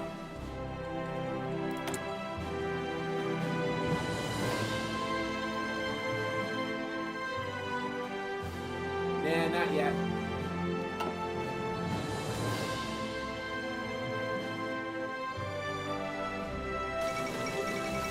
Elections in Russia. The first democratic elections in Russia since Savinkov's death have been held. After months of campaigning, they ended up in a victory for the RDP, and Alexander Titov has been inaugurated as president. Questions still loom for the Republic as Russia's politicians seek to rectify the mistakes that led to Savinkov's election and potentially deal with the pervasive influence of the military. Democracy survives. Ooh. Good.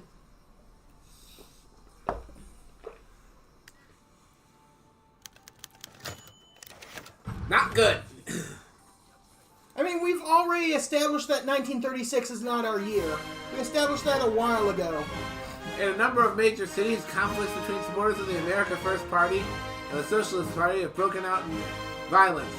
Partisan fist fights and even shootouts are starting to become a regular occurrence throughout the nation, as the country spirals ever deeper into chaos. While public eruptions are easy to counter, the enclaves these radicals have cut out of city blocks run on graft are harder to stop. Amidst the chaos, moderate elements of the country have grown fearful of the extremist factions, and the beleaguered establishment campaigns have seen a wave of donations and volunteers. Both Landon and Garner have made promises to reverse the depression and bring back order, and Governor Olson has launched an aggressive counterattack to reclaim his supporters. However, as the country groans under the weight of economic depression and political instability, many fear that the political system they've put their trust in for decades will soon give out. Bye, my stability. It's nearly... Did you ever even have any? I don't know. Oh no, it's nearly negative 100%. Yeah, this country is... Oh, look at international stability over on the upper right. Yeah, that's world tension. Mm-hmm. In other words, international instability. Established at the end of 1925, the young Republic of Serbia has recently held the third national election in its history. Between Black Monday, renewed ethnic violence in Bulgaria, and creeping rumors of a shadow government in the military, the 1936 elections were made out to be the most contentious yet. After the ballots were counted, the Conservatives of the People's Radical Party emerged as the election's victors, entering a coalition with the Agrarian Party and ending their period of opposition. The declared aim of the Great Union is to build a rural Serbian democracy free of undue Western influence. Despite this, rumors claim that the new president, Milan Stojanovic, may be drawing up more drastic plans to save Serbia. Oh no, drastic plans. This election's in a month. I heard a train! Is it the pain train? Not the pain train yet. That doesn't show up for a little bit yet.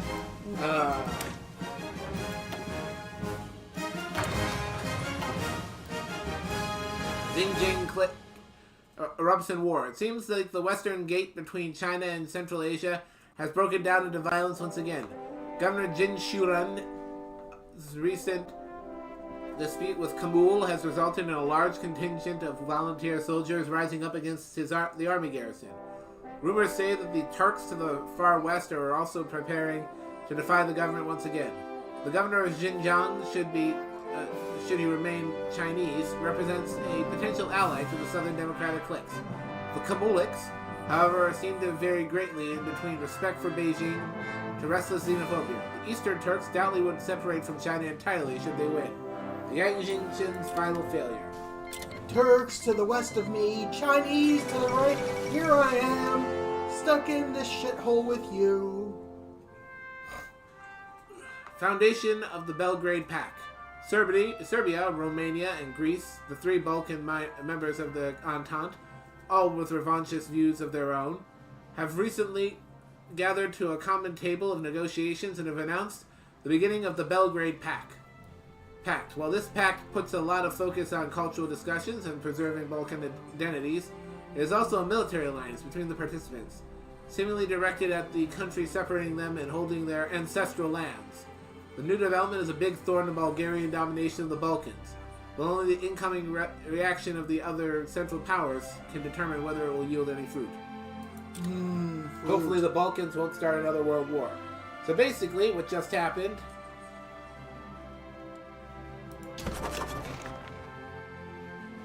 Romania, Serbia, and Greece just decided to team up and attack Bulgaria.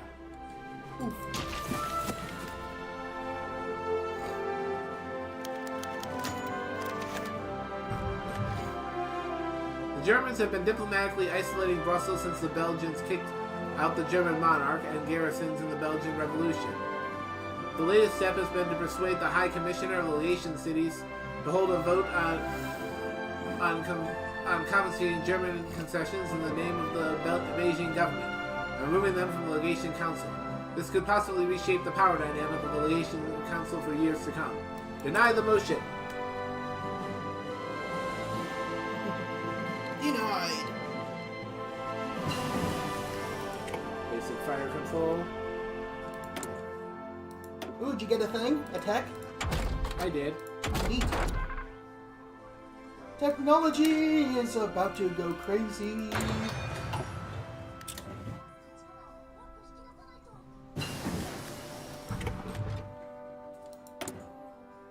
Alright. More dispersed industry. More, you say? Status of the U.S. Army. The defense of the United States has always been an uphill battle. Stretched thin against the vast breadth of the North American continent, the United States Army has had little chance to distinguish itself throughout its 150-year history. It won the bare minimum of victories to maintain American independence during the Revolution and the War of 1812. It performed admirably against the corrupt regime in the Mexican-American War, but half of those forces would provide the seed for the fledgling Confederate Army during the ensuing Civil War. More recently, the Army performed barely adequately to subdue the heavily outgunned Spanish and struggled to suppress the half-starved Filipino insurrection more than 30 years ago. Prevented from joining in the Weltkrieg on either side, it has suffered in both doctrine and technology, with very few tanks and small air corps subsidiary to the ground forces. The hobbled lion that was the British Empire on the northern frontier, and a syndicalist stronghold poised in the south, the U.S. Army must be asked to defend the Republic from enemies within and without. Few argue that they are up to the task. The vote fails. The Belgians were not kicked out. Hooray for Belgium. And their waffles. Very tasty waffles. Oh, that's a big focus tree. It is. Let me guess that you've seen bigger though. Yes, I actually have. And the election is almost here.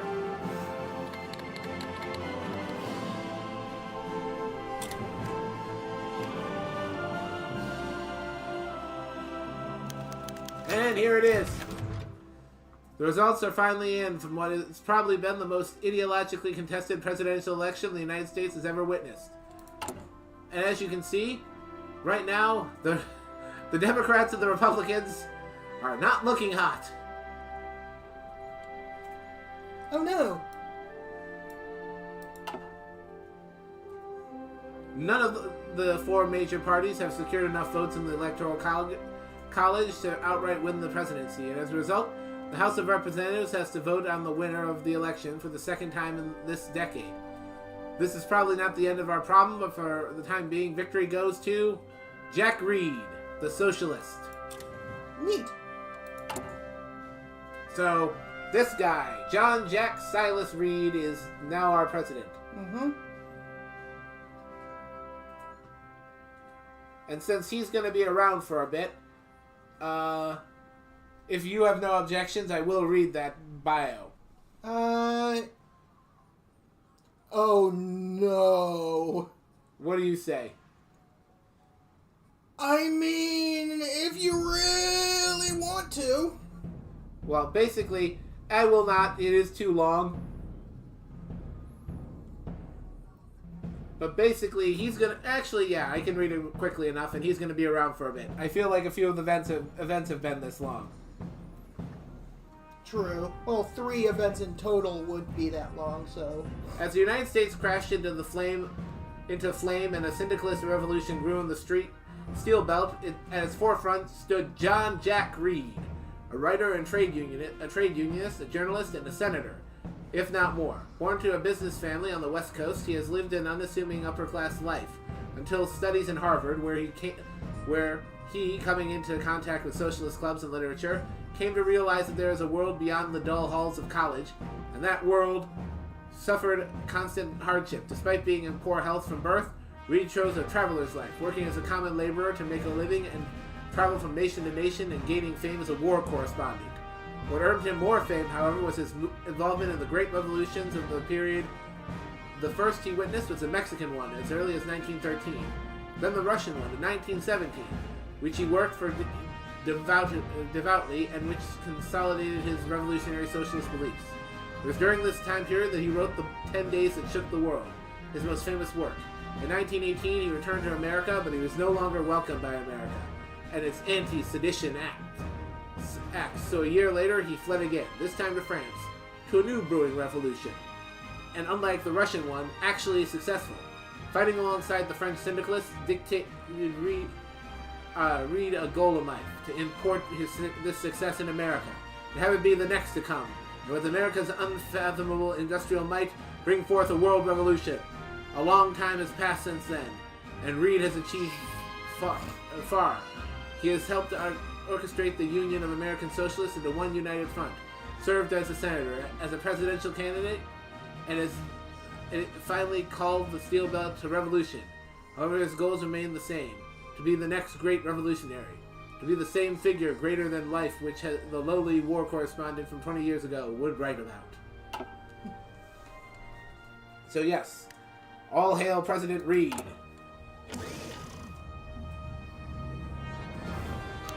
All hail President Reed. The America First leadership has contested the results of the election. They claim that Reed's allies have rigged the election and demand a recount. Huey Long even gave a mocking speech accepting the presidency to his followers. Some murmurs from inside the AFP have reported that the Democrats that left for the AFP have expressed regret for losing this historic election.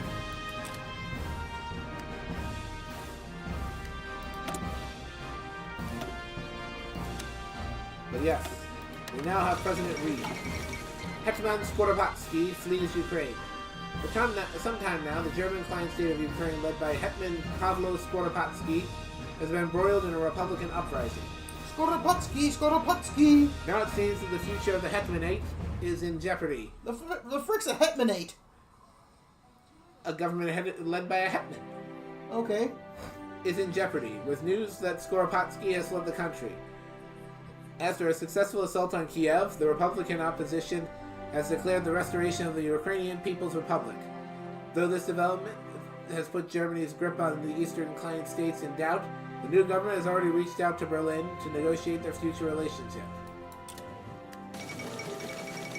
Oh, the Spanish Civil War. Ooh. Ever since the defeat of Napoleon, Spain has been plagued by violence, dissent, and turmoil. No amount of pleading, deal-making, and appeasement has managed to do more than paper over the cracks, as tensions bubble. Finally, they boiled over. The Spanish kingdom has been ripped apart by the three-sided civil war between numerous factions. The loyalists of the Madrid government, the supporters of the pretender Javier, and finally the anarcho-syndicalist CNT-FAI. There are already numerous reports of volunteers and equipment being shipped in to Spain from all over the world to support one faction or another. Spain will be torn to shreds as a battlefield for the ideological forces of the wider world. So this is actually a very important development, because who wins this can be very important. If the Carlists win, they will likely side with the German Empire. If the Kingdom of Spain wins, they will almost certainly side with the Entente. If the CNT-FAI wins, they will side with the Internationale. Which means if two of these three win, the Commune of France has an enemy to their south when the Second World War starts. Dang. If the CNT-FAI wins, basically the entirety of Western Europe is Cindy.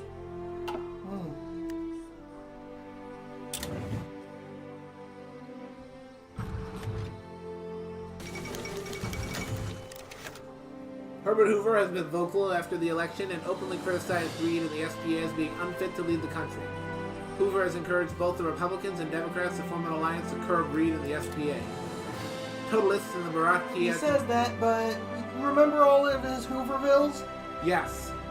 In the Bharatiya Commune. As the leader of the Bharatiya Commune's Maximalist faction and its recently elected head of state, Subhas Chandra Bose gave a fiery speech to an electrified crowd in Calcutta today, promising that his new totalist government would do whatever it took to deal a death blow to the colonial lapdogs of the Northern Dominion of India and the decadent oppressors of the Western Princely Federation.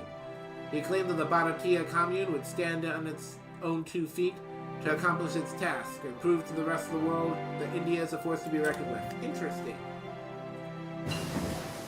What about the Tamil Kings? No one fucked with the Tamil Kings. Who were the Tamil Kings? Merchants, probably.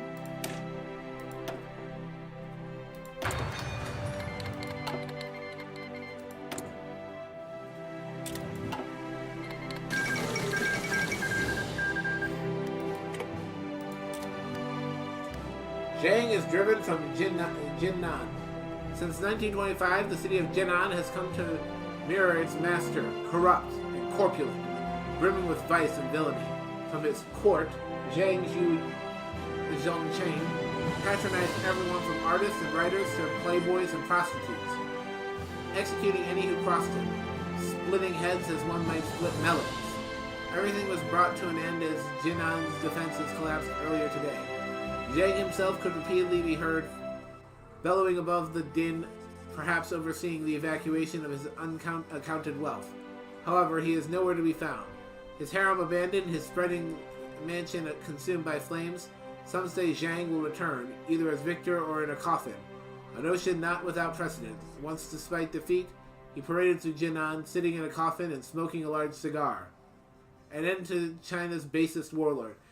Apparently, he was in real life, this guy was nicknamed the Three Don't Knows, because he didn't know how many concubines he had, how many soldiers he had, or how much money he had. Yeesh. Liberal victory in Brazil. An alliance of the old guard opposition members and many types of liberals. The Liberal Party was seen as the second horse in the presidential race, but now it stands at the top, with the dust settled, having edged the Republicans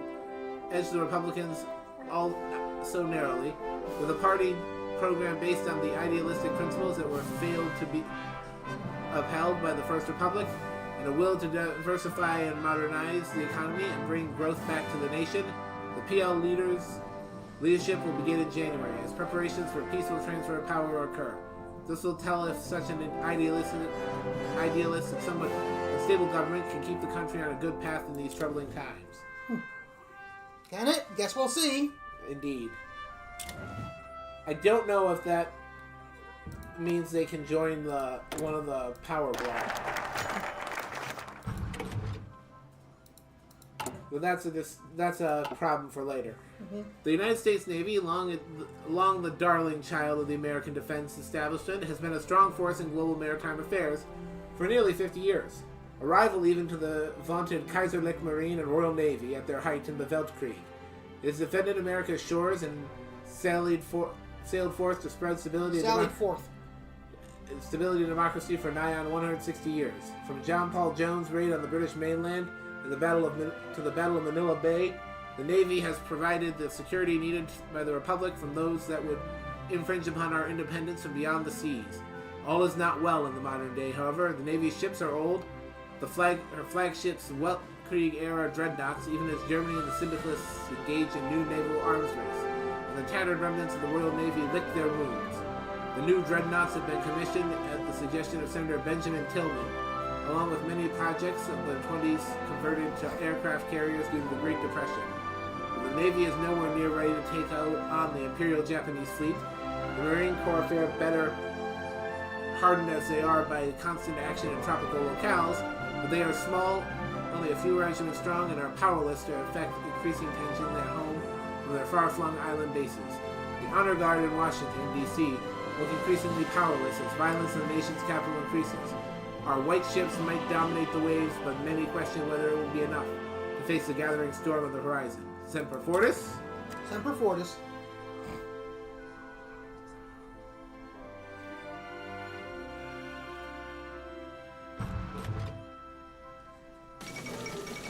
Paraguay falls to syndicalism. Again. The nation of Paraguay has been in a crisis for several years, in part due to the failing policies of Jose Felix Estegredo administration, which arose in the wake of the 1934 counter-coup against syndicalist rule.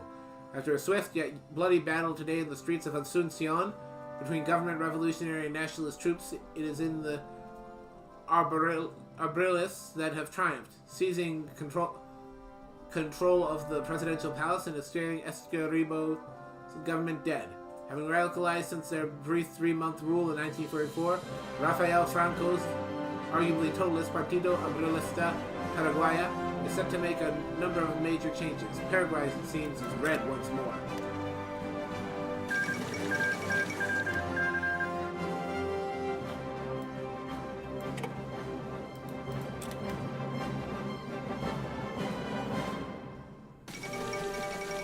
Judas. Treaty of Saigon. You got interrupted by a treaty.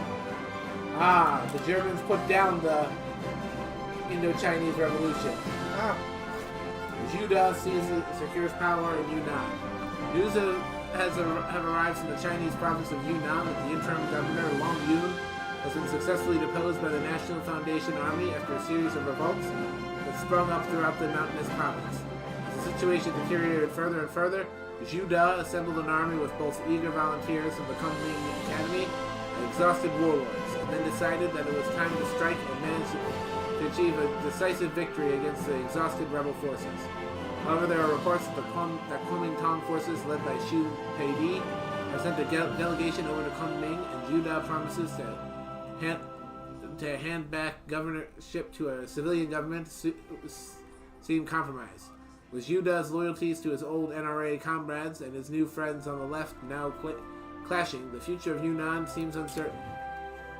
The Germans put down the Indo-Chinese revolt.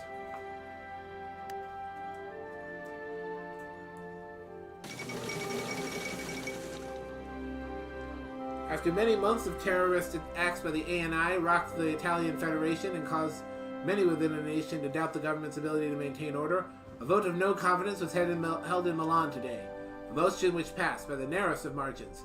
Tensions have now turned to the Consiglia della Federazione Italiana, the old government of the Italian Federation, which lapsed after 1929, but still technically existed, and it has stepped in to fill the void left by the Republic. The Council, the void, consisting of aristocrats from the states of the Federation, led by Adriano, Visconti, Duke of Lombardy,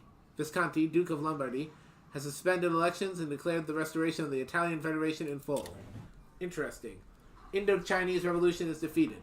Despite ferocious guerrilla warfare from the Viet Minh troops, the German army has managed to thwart the Viet Minh revolt in Indochina. The leaders of Indochina, hiding in the plain of reeds after the central government evacuating from Saigon, are assumed dead after the German troops launched a thorough sweep. However, there are also rumors of Viet Minh leaders crossing the border and fleeing to other countries. Whatever may be the case, the war has left an indelible scar in the land, with thousands of villages ruined and millions losing their home in the vicious fight between German troops and Viet Minh guerrillas. Another nation lost to imperialism. Gorillas. Ook, ook. Guerrilla warfare. Ook, ook. Ook, ook.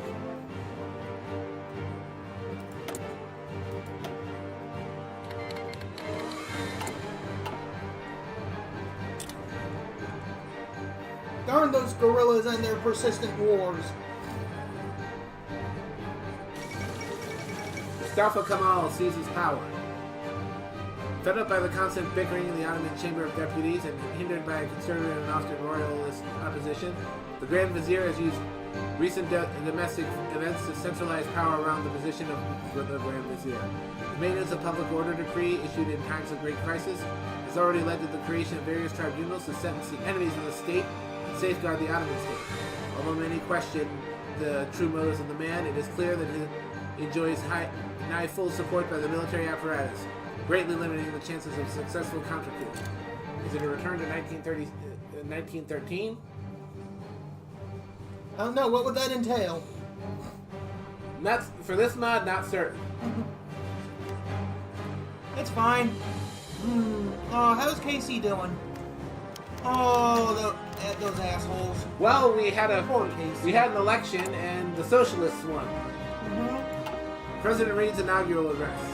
The country's social problems have forced the American people to turn to radical solutions. The two-party system is broken down, and Jack Reed is to be sworn in as the 31st President of the United States, with Norman Thomas being sworn in as the Vice President. In a stirring speech in Washington, D.C., Reed is pledged to defend the interests of the workers and work to help revolutionize society for the good of all Americans. However, the SBA's slim majority in Congress means that it may find it challenging to pass meaningful legislation, especially in the Senate, where the AFP has promised to filibuster any law it sees as a detriment to America. But the people rejoice. President Reed. Aw, silly pupper. What? She's watching her favorite show right now. Ah.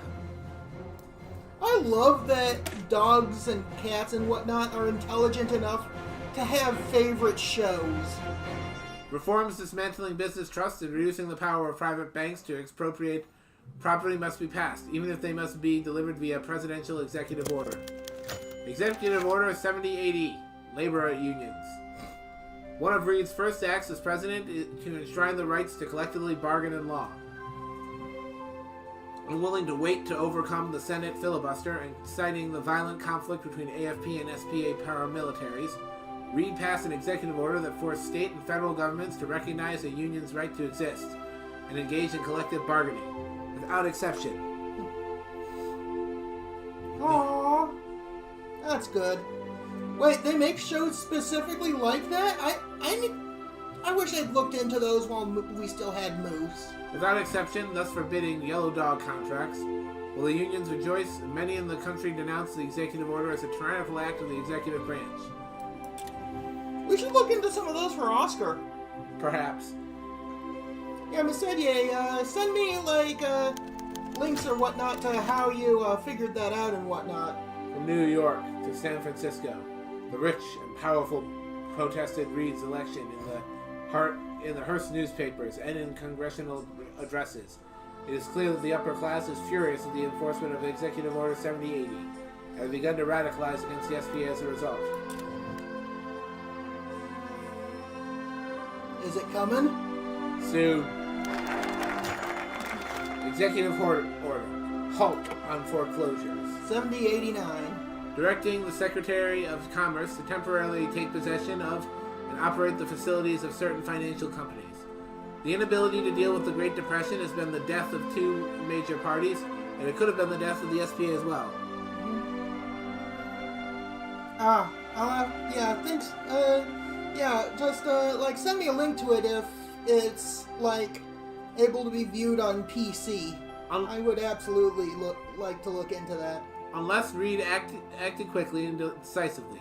Believing that the corrupt financial sector was primarily responsible for creating and prolonging the Depression, Reed has moved to nationalize the banks of Wall Street. to force them to act in the public rather than the private good.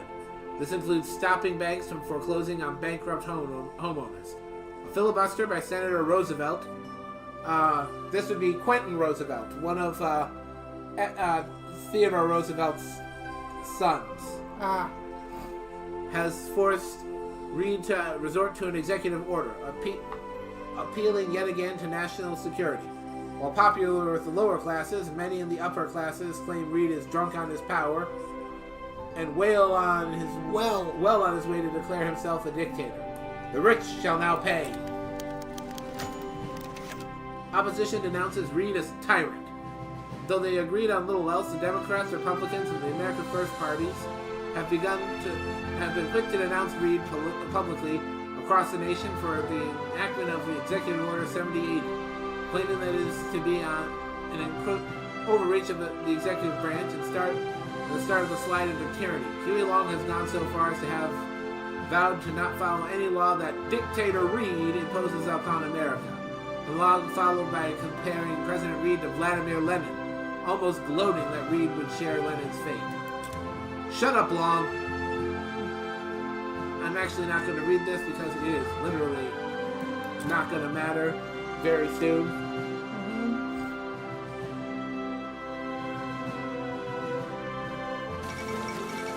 The fall of Madrid. No, Madrid has fallen. To who, though? To them. Reports from Madrid. The Carlists? Yes. Reports from Madrid confirm that the Spanish city has been captured by advancing Carlist troops. After long, merciless fighting through the hilly terrain in the old city, Spanish forces put up stiff resistance, hoping to delay the Carlist forces for as long as possible, but were eventually beaten back. Official reports indicate that the looting has been widespread. Monuments and noteworthy buildings have been entirely spared. The fall of their capital is expected for the Kingdom of Spain to surrender soon, despite calls for merciless resistance from Spanish generals. The Supreme Court hears a case on Order 7089. The Supreme Court has allowed for the first challenge to Executive Order 7089, Paul Maddock versus Standard Oil California, to be heard.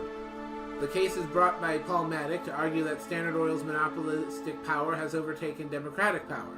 The accusation of Standard Oil bribing the Boston City Council is being taken very seriously. The nation waits to see if Reed's power will be checked, or whether the SPA will continue to enact their agenda in defiance of the Senate.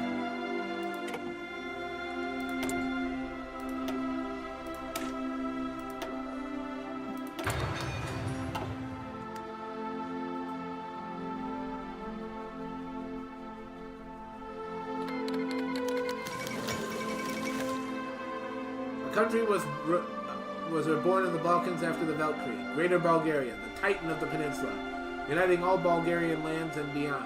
The kingdom for all Bulgarians was born with bloodshed and war. Though defeating Serbia, Greece, and Romania in the Veltkrieg, a move that these three nations are still bitter about today. This tension led to the formation of the Belgrade Pact. In this alliance, the Balkan states has now declared war on the Tsardom, throwing the region into conflict yet again. Will Ferdinand I save his nation from this overwhelming force, or will his kingdom be divided once more? Find out next time on Dragon Ball Z! Nationalize minerals. Directing the Secretary of the Interior to temporarily take possession of and operate the facilities of certain mining companies. The belief that the public land was a public good is essential to most left-leaning parties, and the flagrant abuse of public land by mining companies had long been a source of deep bitterness for the Transcendentalists.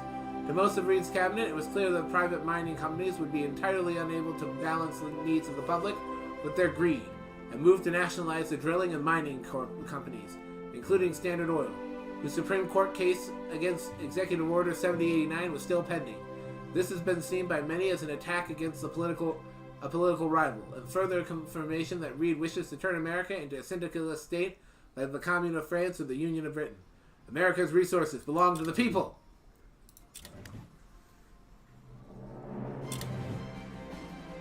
Honestly, I'd agree with that. If it's coming from public land, then yeah. Collins holds on. Elections were held in the Irish Republic, the island nation which won its independence from the British Empire in the wake of the Weltkrieg. Was said to have achieved economic growth and security by entering Mittel Europa, but has found itself thrown into turmoil the past year by Black Monday. As a result, the run-up to the election was the most antagonistic the Irish have had yet. Despite the bitter atmosphere, the incumbent, Michael Collins, credited by much of the Irish public for being responsible for their victory during the Anglo-Irish War, has secured re-election. His party, Sinn Féin, is expected to continue its confidence and supply with the loyalist Ulster Democratic Party and maintain its approach of national liberalism, combined with strict law and order measures aimed at combating radicalism. A bourgeois revolutionary, albeit a very accomplished one.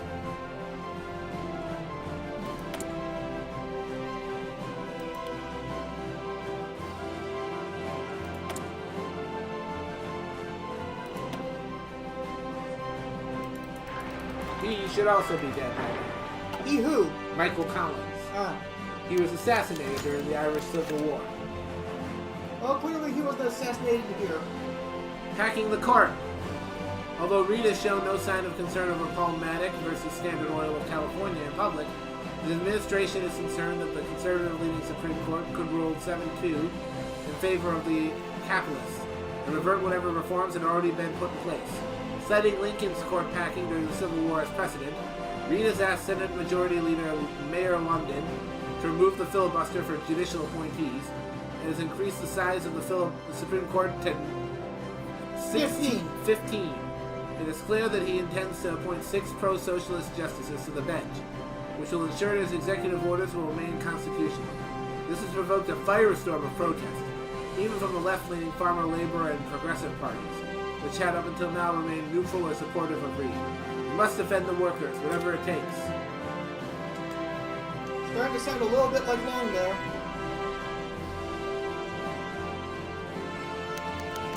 Violence against the SPA spreads. In the immediate aftermath of Reid's court packing, former Governor Huey Long has come out aggressively against Reid, all but calling for an armed uprising.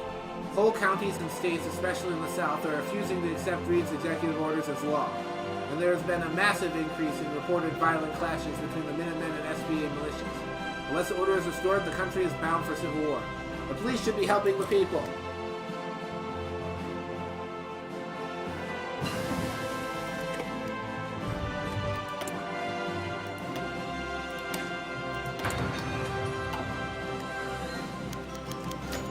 Clashes between Minutemen and police.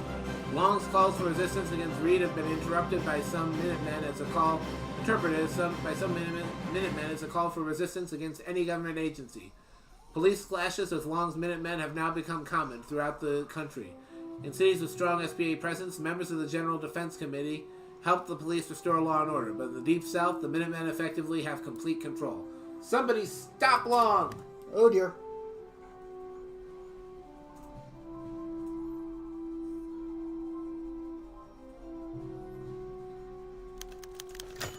Oh, it's about to kick off. Have it ready, but not. Now I'm reducing the speed because things are going to move very quickly from here. MacArthur marches on Washington. Oh dear. Reid's support in Washington, D.C. has finally bottomed out. Chief of Staff General Douglas MacArthur marched on the White House today with National Guard and Army units to restore order, having declared President Reid to be incapable of properly carrying out the functions of a constitutional president, and attempted to arrest him at the White House. MacArthur's marchers reminded many in D.C. of Cox's army of 1932, except that these soldiers are motivated to preserve the status quo instead of smashing it, and were cheered instead of booed. Having been tipped off by SPA informants and MacArthur's command staff, however, President Reid was able to stay ahead of General MacArthur's men and has escaped the capital by motorcade. MacArthur has chosen to inhabit the White House and coordinate an investigation into Reid's actions from the Oval Office. Some are even suggesting that should Vice President Norman Thomas prove equally incapable, General MacArthur might be sworn in as provisional president. My allegiance was to the Republic, MacArthur, to democracy! I knew you would want to do that, so I let you. Mm-hmm. Yeah! MacArthur just led a coup. The American Caesar.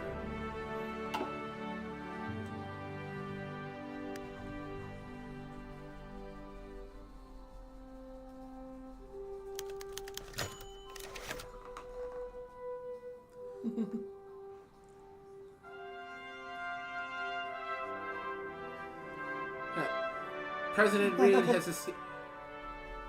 has escaped Chicago and declared that MacArthur is a traitor to all the people of America. His calls have gained a great deal of support in the Steel Belt. A number of governors have already announced that they do not recognize the illegitimate authority of the current government. They have closed off their borders to American soldiers, raising a chilling specter of civil war. The country experienced less than a century ago. Do it! Doing it! Alrighty! Well, ladies and gentlemen, it is time to face the music. And that music is, in this case, this particular track. Let me just make sure the volume's up. Alrighty.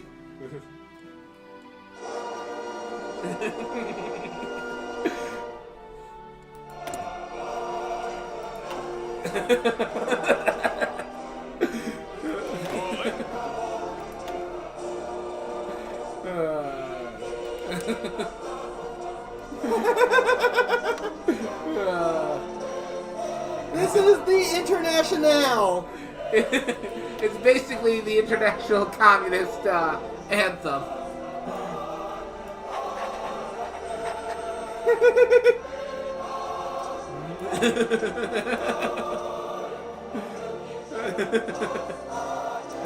Because yes, we are in fact going to be playing as Reed and the Socialists this time.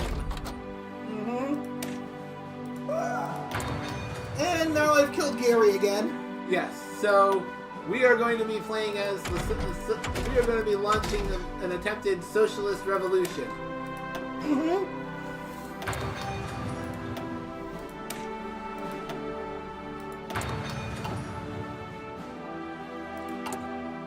I'm going to go downstairs, turn the heat off, and bring the AC in here. Yes, that is a good idea. Too honky warm. Much too honky warm.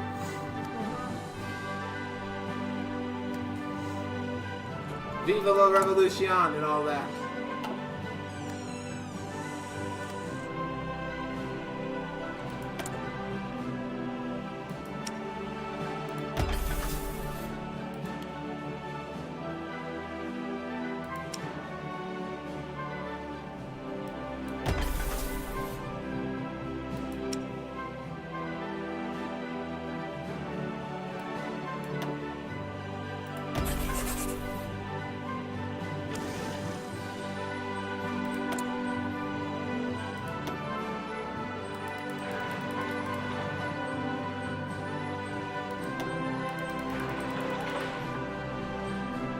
I will eventually do a Fetty game as well, but I wanted to start with this one because we decided we wanted to do a silly.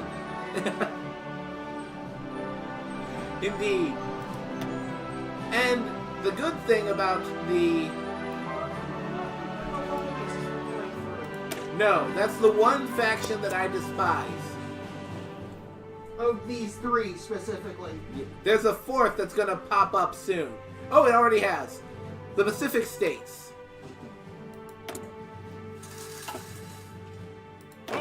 Basically, the Pacific States pop up only if MacArthur launches his coup. They're essentially people who are going all MacArthur, Reed, Long, all three of you are illegitimate. So we're opposed to all of you. Vance?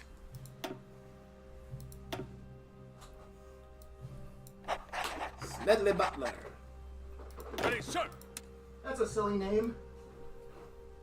For a not very silly person. Oh no, is he an asshole? No, remember business plot. Oh, that asshole. Well, he said no. Remember, he said. Oh, never mind. Yeah, in real history, Smedley Butler was approached by assortment of business professionals who wanted to launch a coup against President Roosevelt.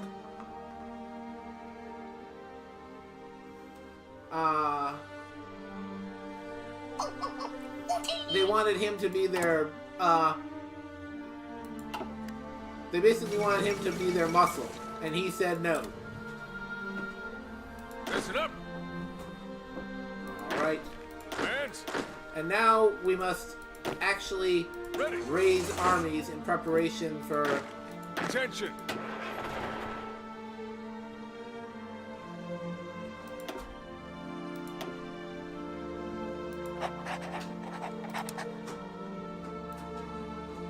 the clash.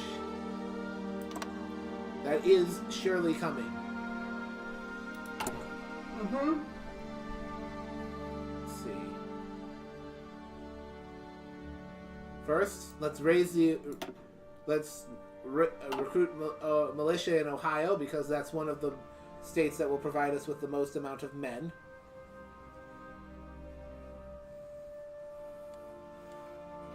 And as you can see, the country has now descended into is now about to descend into a three-way civil war. Mm-hmm. We have Long down in the south. Here's the tyrant. Here's the kingfish himself. Be right back. I do find it amusing he used to call himself the kingfish. We have Jack. Anyway, hush. Parents are trying to sleep and the door's open. We have Jack Reed, and we have the siege of New York City. It seems foreign agitators were already... Oh, also, before I do anything, I also need to start building ships.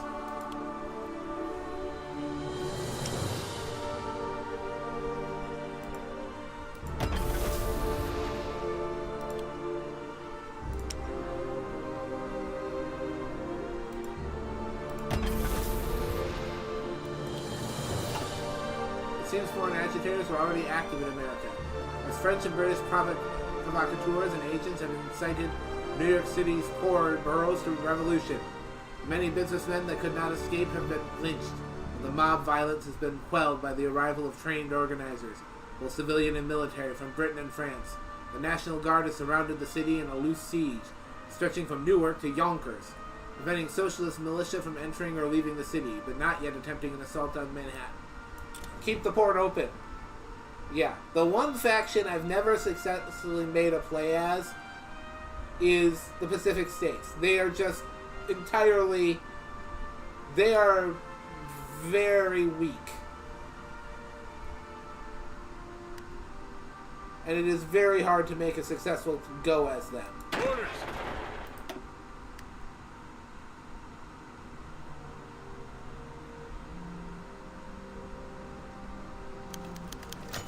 Riots in New England and New York. In recent days, syndicalist militias have been struggling and failing to take control in northeastern states, from New York and New Jersey all the way up to the coast of Maine. So far, governors in the region have clamped down hard on the violence, though the result has been a series of violent riots in Boston and Buffalo, not to mention a wave of uprisings still ongoing within New York City itself. Citizens are on the edge, and governors have denied the federal government permission to raise local militia in the area, fearful of increased tensions. Further, a New England governor is reported to quietly be seeking Canadian government intervention should worse come to worse. Now, MacArthur has a choice to make. Actually, do you mind wrapping it up? I'll end it as soon as the war actually starts. Okay. Well, until then, speak quieter. Alright.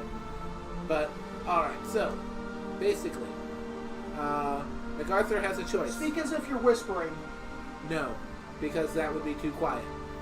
No, your whisper voice is... No, this is my whisper voice. Okay. That's too quiet. Okay, well, my parents are, you know... As I was saying, so, as I was saying, he has a choice. He can either try to pull back everything west of the Mississippi and abandon D.C. and the capital region. Mm-hmm. Abandon everything west of the Mississippi and just try to hold this area right here, or try to defend everything. It would be best for us if he abandons the capital region. If he doesn't, General MacArthur's temporary occupation of the White House has led not to a calming of tensions, but a fiery shockwave of resistance all across the nation.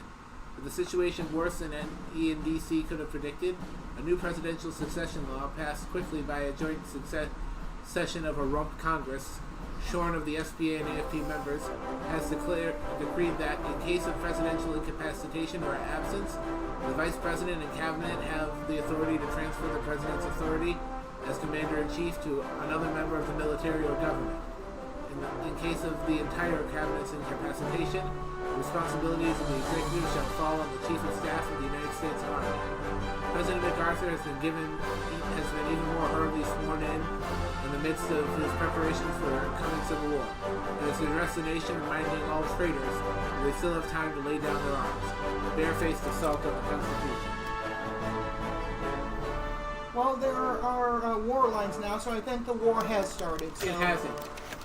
Really? Nope. Then why are there war lines? Because this is still the preparation phase. We still have about a month before the shooting starts. Okay. Illinois General Assembly invites the IWW. The state legislature of Illinois has invited the IWW to discuss the current crisis and the looming deadline issued by the federal government. Jack Reed accepted this offer and held an informal meeting with several trade union leaders prior. Reed made it clear that the situation was dire and the SPA would need to unite behind the IWW in order to survive the coming conflict. This silent agreement meant that the traditional SPA leadership would be recognized and reorganized along industrial unionist lines, and each union representative allowed a single vote. The SPA immediately and unanimously pledged their support for a social revolution through direct action, not diplomacy. So say we all.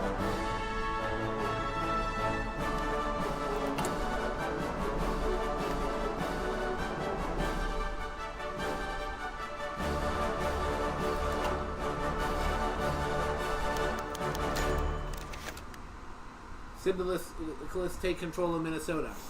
Violence by syndicalist militia groups expanded in the city of Minneapolis and the surrounding region, with blockades erected on roads and the Minneapolis airport, all reportedly invaded by several armed groups. Before the violence could expand, the governor of Minnesota declared the state's allegiance to Jack Reed's cause and ordered the state's National Guard divisions to stand down. Having secured the old Minnesota Farmer Labor Party's bastion, many farmer labor members and leaders have now sworn allegiance to the socialist cause. The few that resisted, along with other Federalist sympathizers, are now fleeing south. CSA militias hot on their tail to Iowa, where the next battle in the Midwest is expected to commence. We welcome them.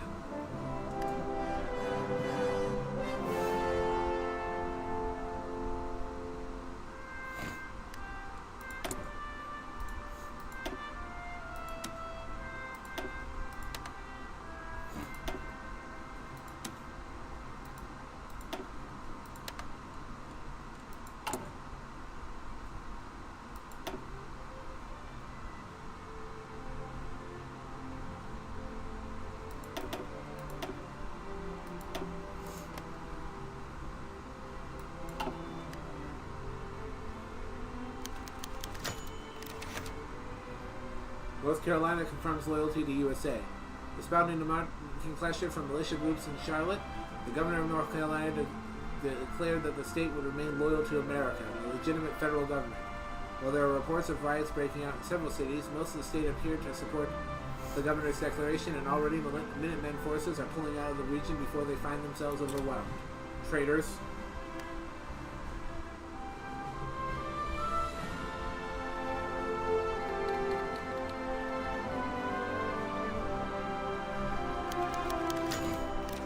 Longest militias lose battle in Tennessee. Conflicting reports of battles between syndicalists and longest militias throughout the state of Tennessee were received today. Resolved today when longest militias were defeated by federal forces outside the state legislature in Nashville. While federal forces are still fighting for control of the city, it's quickly becoming clear that they have the clear advantage, and Governor Gordon Browning made a televised address stating that Tennessee would not fall to radical forces. Already, men are withdrawing from the state, conceding control to the government. Traitors.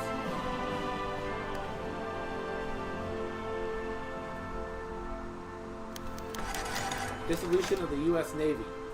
The decay of order in the United States has impacted the U.S. Navy much like it has every other facet of American society. Many sailors and even some officers are sympathetic towards what the Naval High Command has dubbed forces opposed to the Republic and public order, avoiding mentioning any political terms to stay as impartial as possible. Still, defections have become the norm. At first, the Naval High Command managed to prevent the collapse of the fleet, detaining sailors and officers loyal to the syndicalist cause, but they could not keep this up for long. Events on the West Coast caused the disintegration of the U.S. Navy. Battles between federal loyalists and mutinous ships have broken the Pacific Fleet and given sailors across the Union a chance to break with the regime in Washington. Though some declared for the longest, others announced their support for the revolution in Chicago. Even a few high-ranking captains chose to switch sides and align with us. We have also seen reserve fleets and vessels stationed in the Northeast. From them and from arriving revolutionary sailors, we have been able to assemble a modest naval force. All right.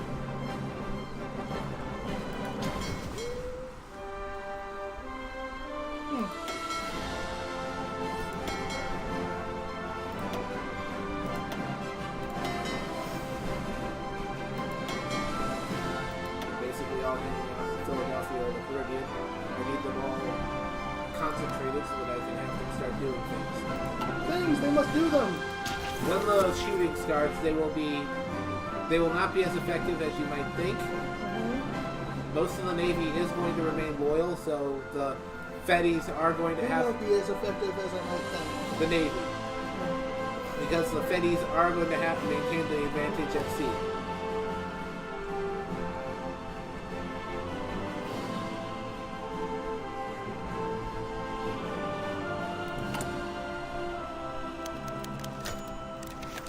Syndicalist victory in New Jersey.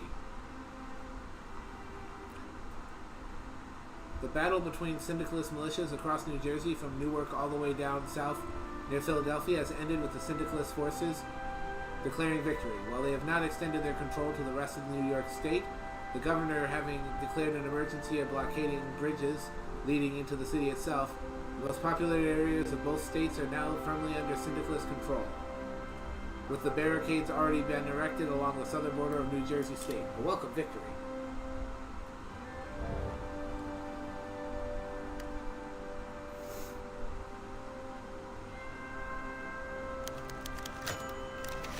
Jack Reed declares the March Revolution.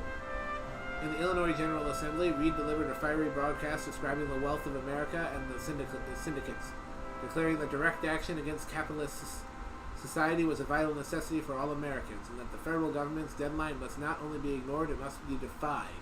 Telegrams from the Third Internationale poured in to support Reed's SPA, exciting the attendance. A vote was called to begin reforming the American capitalist economy into an anarcho-syndicalist economy.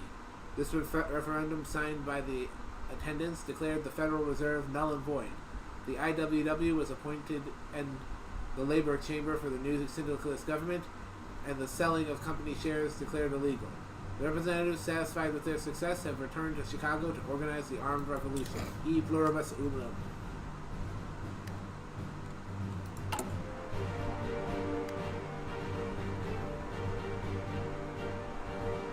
Oh yeah, there was rain out at sea earlier in the game, and there's rain out there now. Do the weather effects do anything? They can affect your ability to advance. They can affect combat. Neat. Yes, sir. Alright, the Ohio boys. Ready, sir. Advance. Listen up.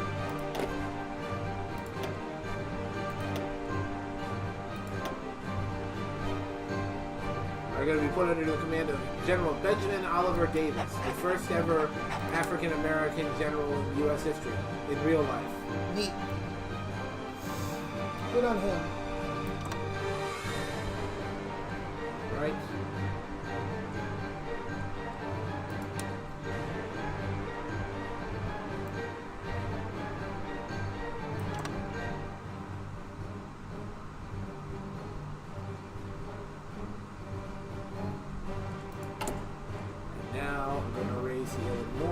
militia. That'll give me 18 more men.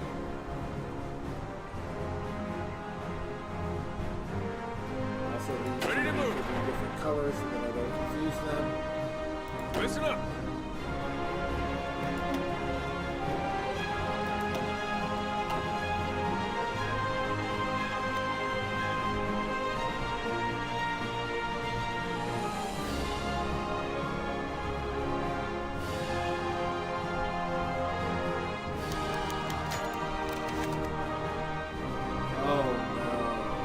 Oh yeah!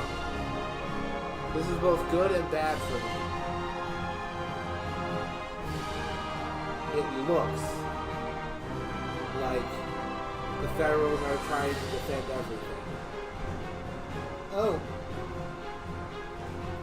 Which means it's going to take longer to take them down because the vast swaths of the Great Plains or this region are not just going to fall. Mm-hmm. But it looks like they're literally trying to defend everything. Damn. With the state of Texas, the state of Texas has firmly declared its allegiance to Huey Long, forces loyal to the federal government have been in hot contention for control, and so far have managed to obtain victory throughout the southern regions of the state. Governor Jim Allred has been declared a traitor by southern mayors, who have been determined to face off against their brethren in the rest of the state, should the Civil War begin in earnest. Interesting.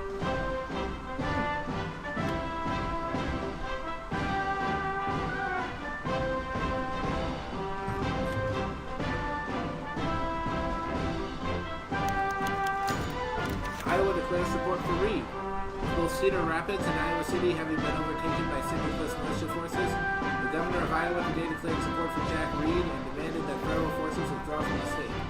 While most doubt that Governor Crescio had any syndicalist sympathies, it's clear he foresaw a quick collapse in the state once the war began, and elected to switch sides before things went too far. Several reports of riots in Des Moines have preceded the withdrawal of loyalist forces from the region. A welcome victory.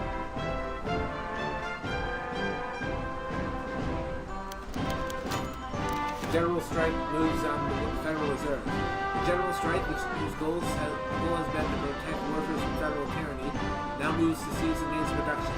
The Red Guard have ordered an evacuation of Lower Manhattan in order to both seize the gold in the Federal Reserve Bank as well as dismantle Wall Street. In this delegation were reporters who were allowed to watch Congressmen carry safe boxes away for safekeeping in Chicago. These items are put under the trust of the IWW, who have elected Norman Thomas as their undersecretary. Several SPA politicians were arrested in Washington, D.C. for meeting outside the Eccles building, ordering the Federal Reserve Chairman Eugene Black to hear their petitions. Release these men now. 6 days, and then the war starts.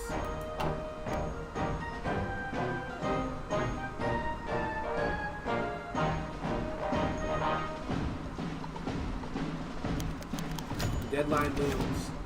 The 30-day deadline issued by the federal government is almost at an end. With none of the sides having stood down, indeed, it's clear the rebellious states have used the intervening time to raise militias throughout their controlled areas, meaning a civil war will be a difficult fight indeed. What comes shall come. The Federals are almost certainly going to lose because they're going to try to defend everything. Basically, as the Federals, you have to pick. And usually it's best to pick to defend the capital region. Because you can take back the rest fairly easily after you take out the CSA. Yes, because basically, I've discovered the strat when playing as the Feddies. You have to knock the CSA out quickly, or at least take a bite out of them quickly, because they have the most manpower reserves and the most factories. If you let them get ahead of steam under them, they can just human wave or steamroll you. Mm-hmm. But right now they're trying to defend everything, which means their forces are going to be very thinly spread. Mm-hmm.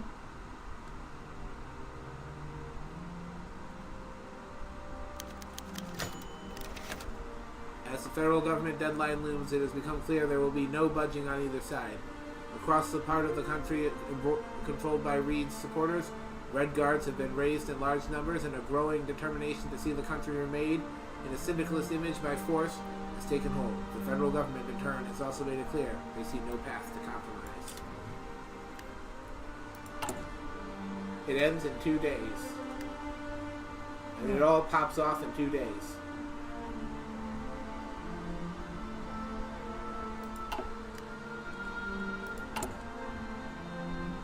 Okay, and these guys will pop out in 8 days.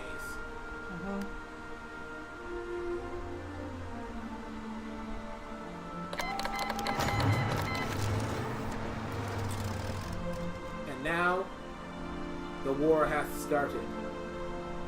Alright, save your game. I shall. So, when next we meet, it will be time to bring the revolution to the Federalist dogs. Until next time, comrades. Alright. Anyway, thank you, Andrew, for being player 1. Thank you to Kurgan, Massetti, and Dargan Queen for stopping by and saying hello in chat. If you're watching this after the fact and you've made it all the way to this point, thanks for watching the whole heckin' VOD. Anyway, this is Chewy Cookie signing off. Farewell! Blip.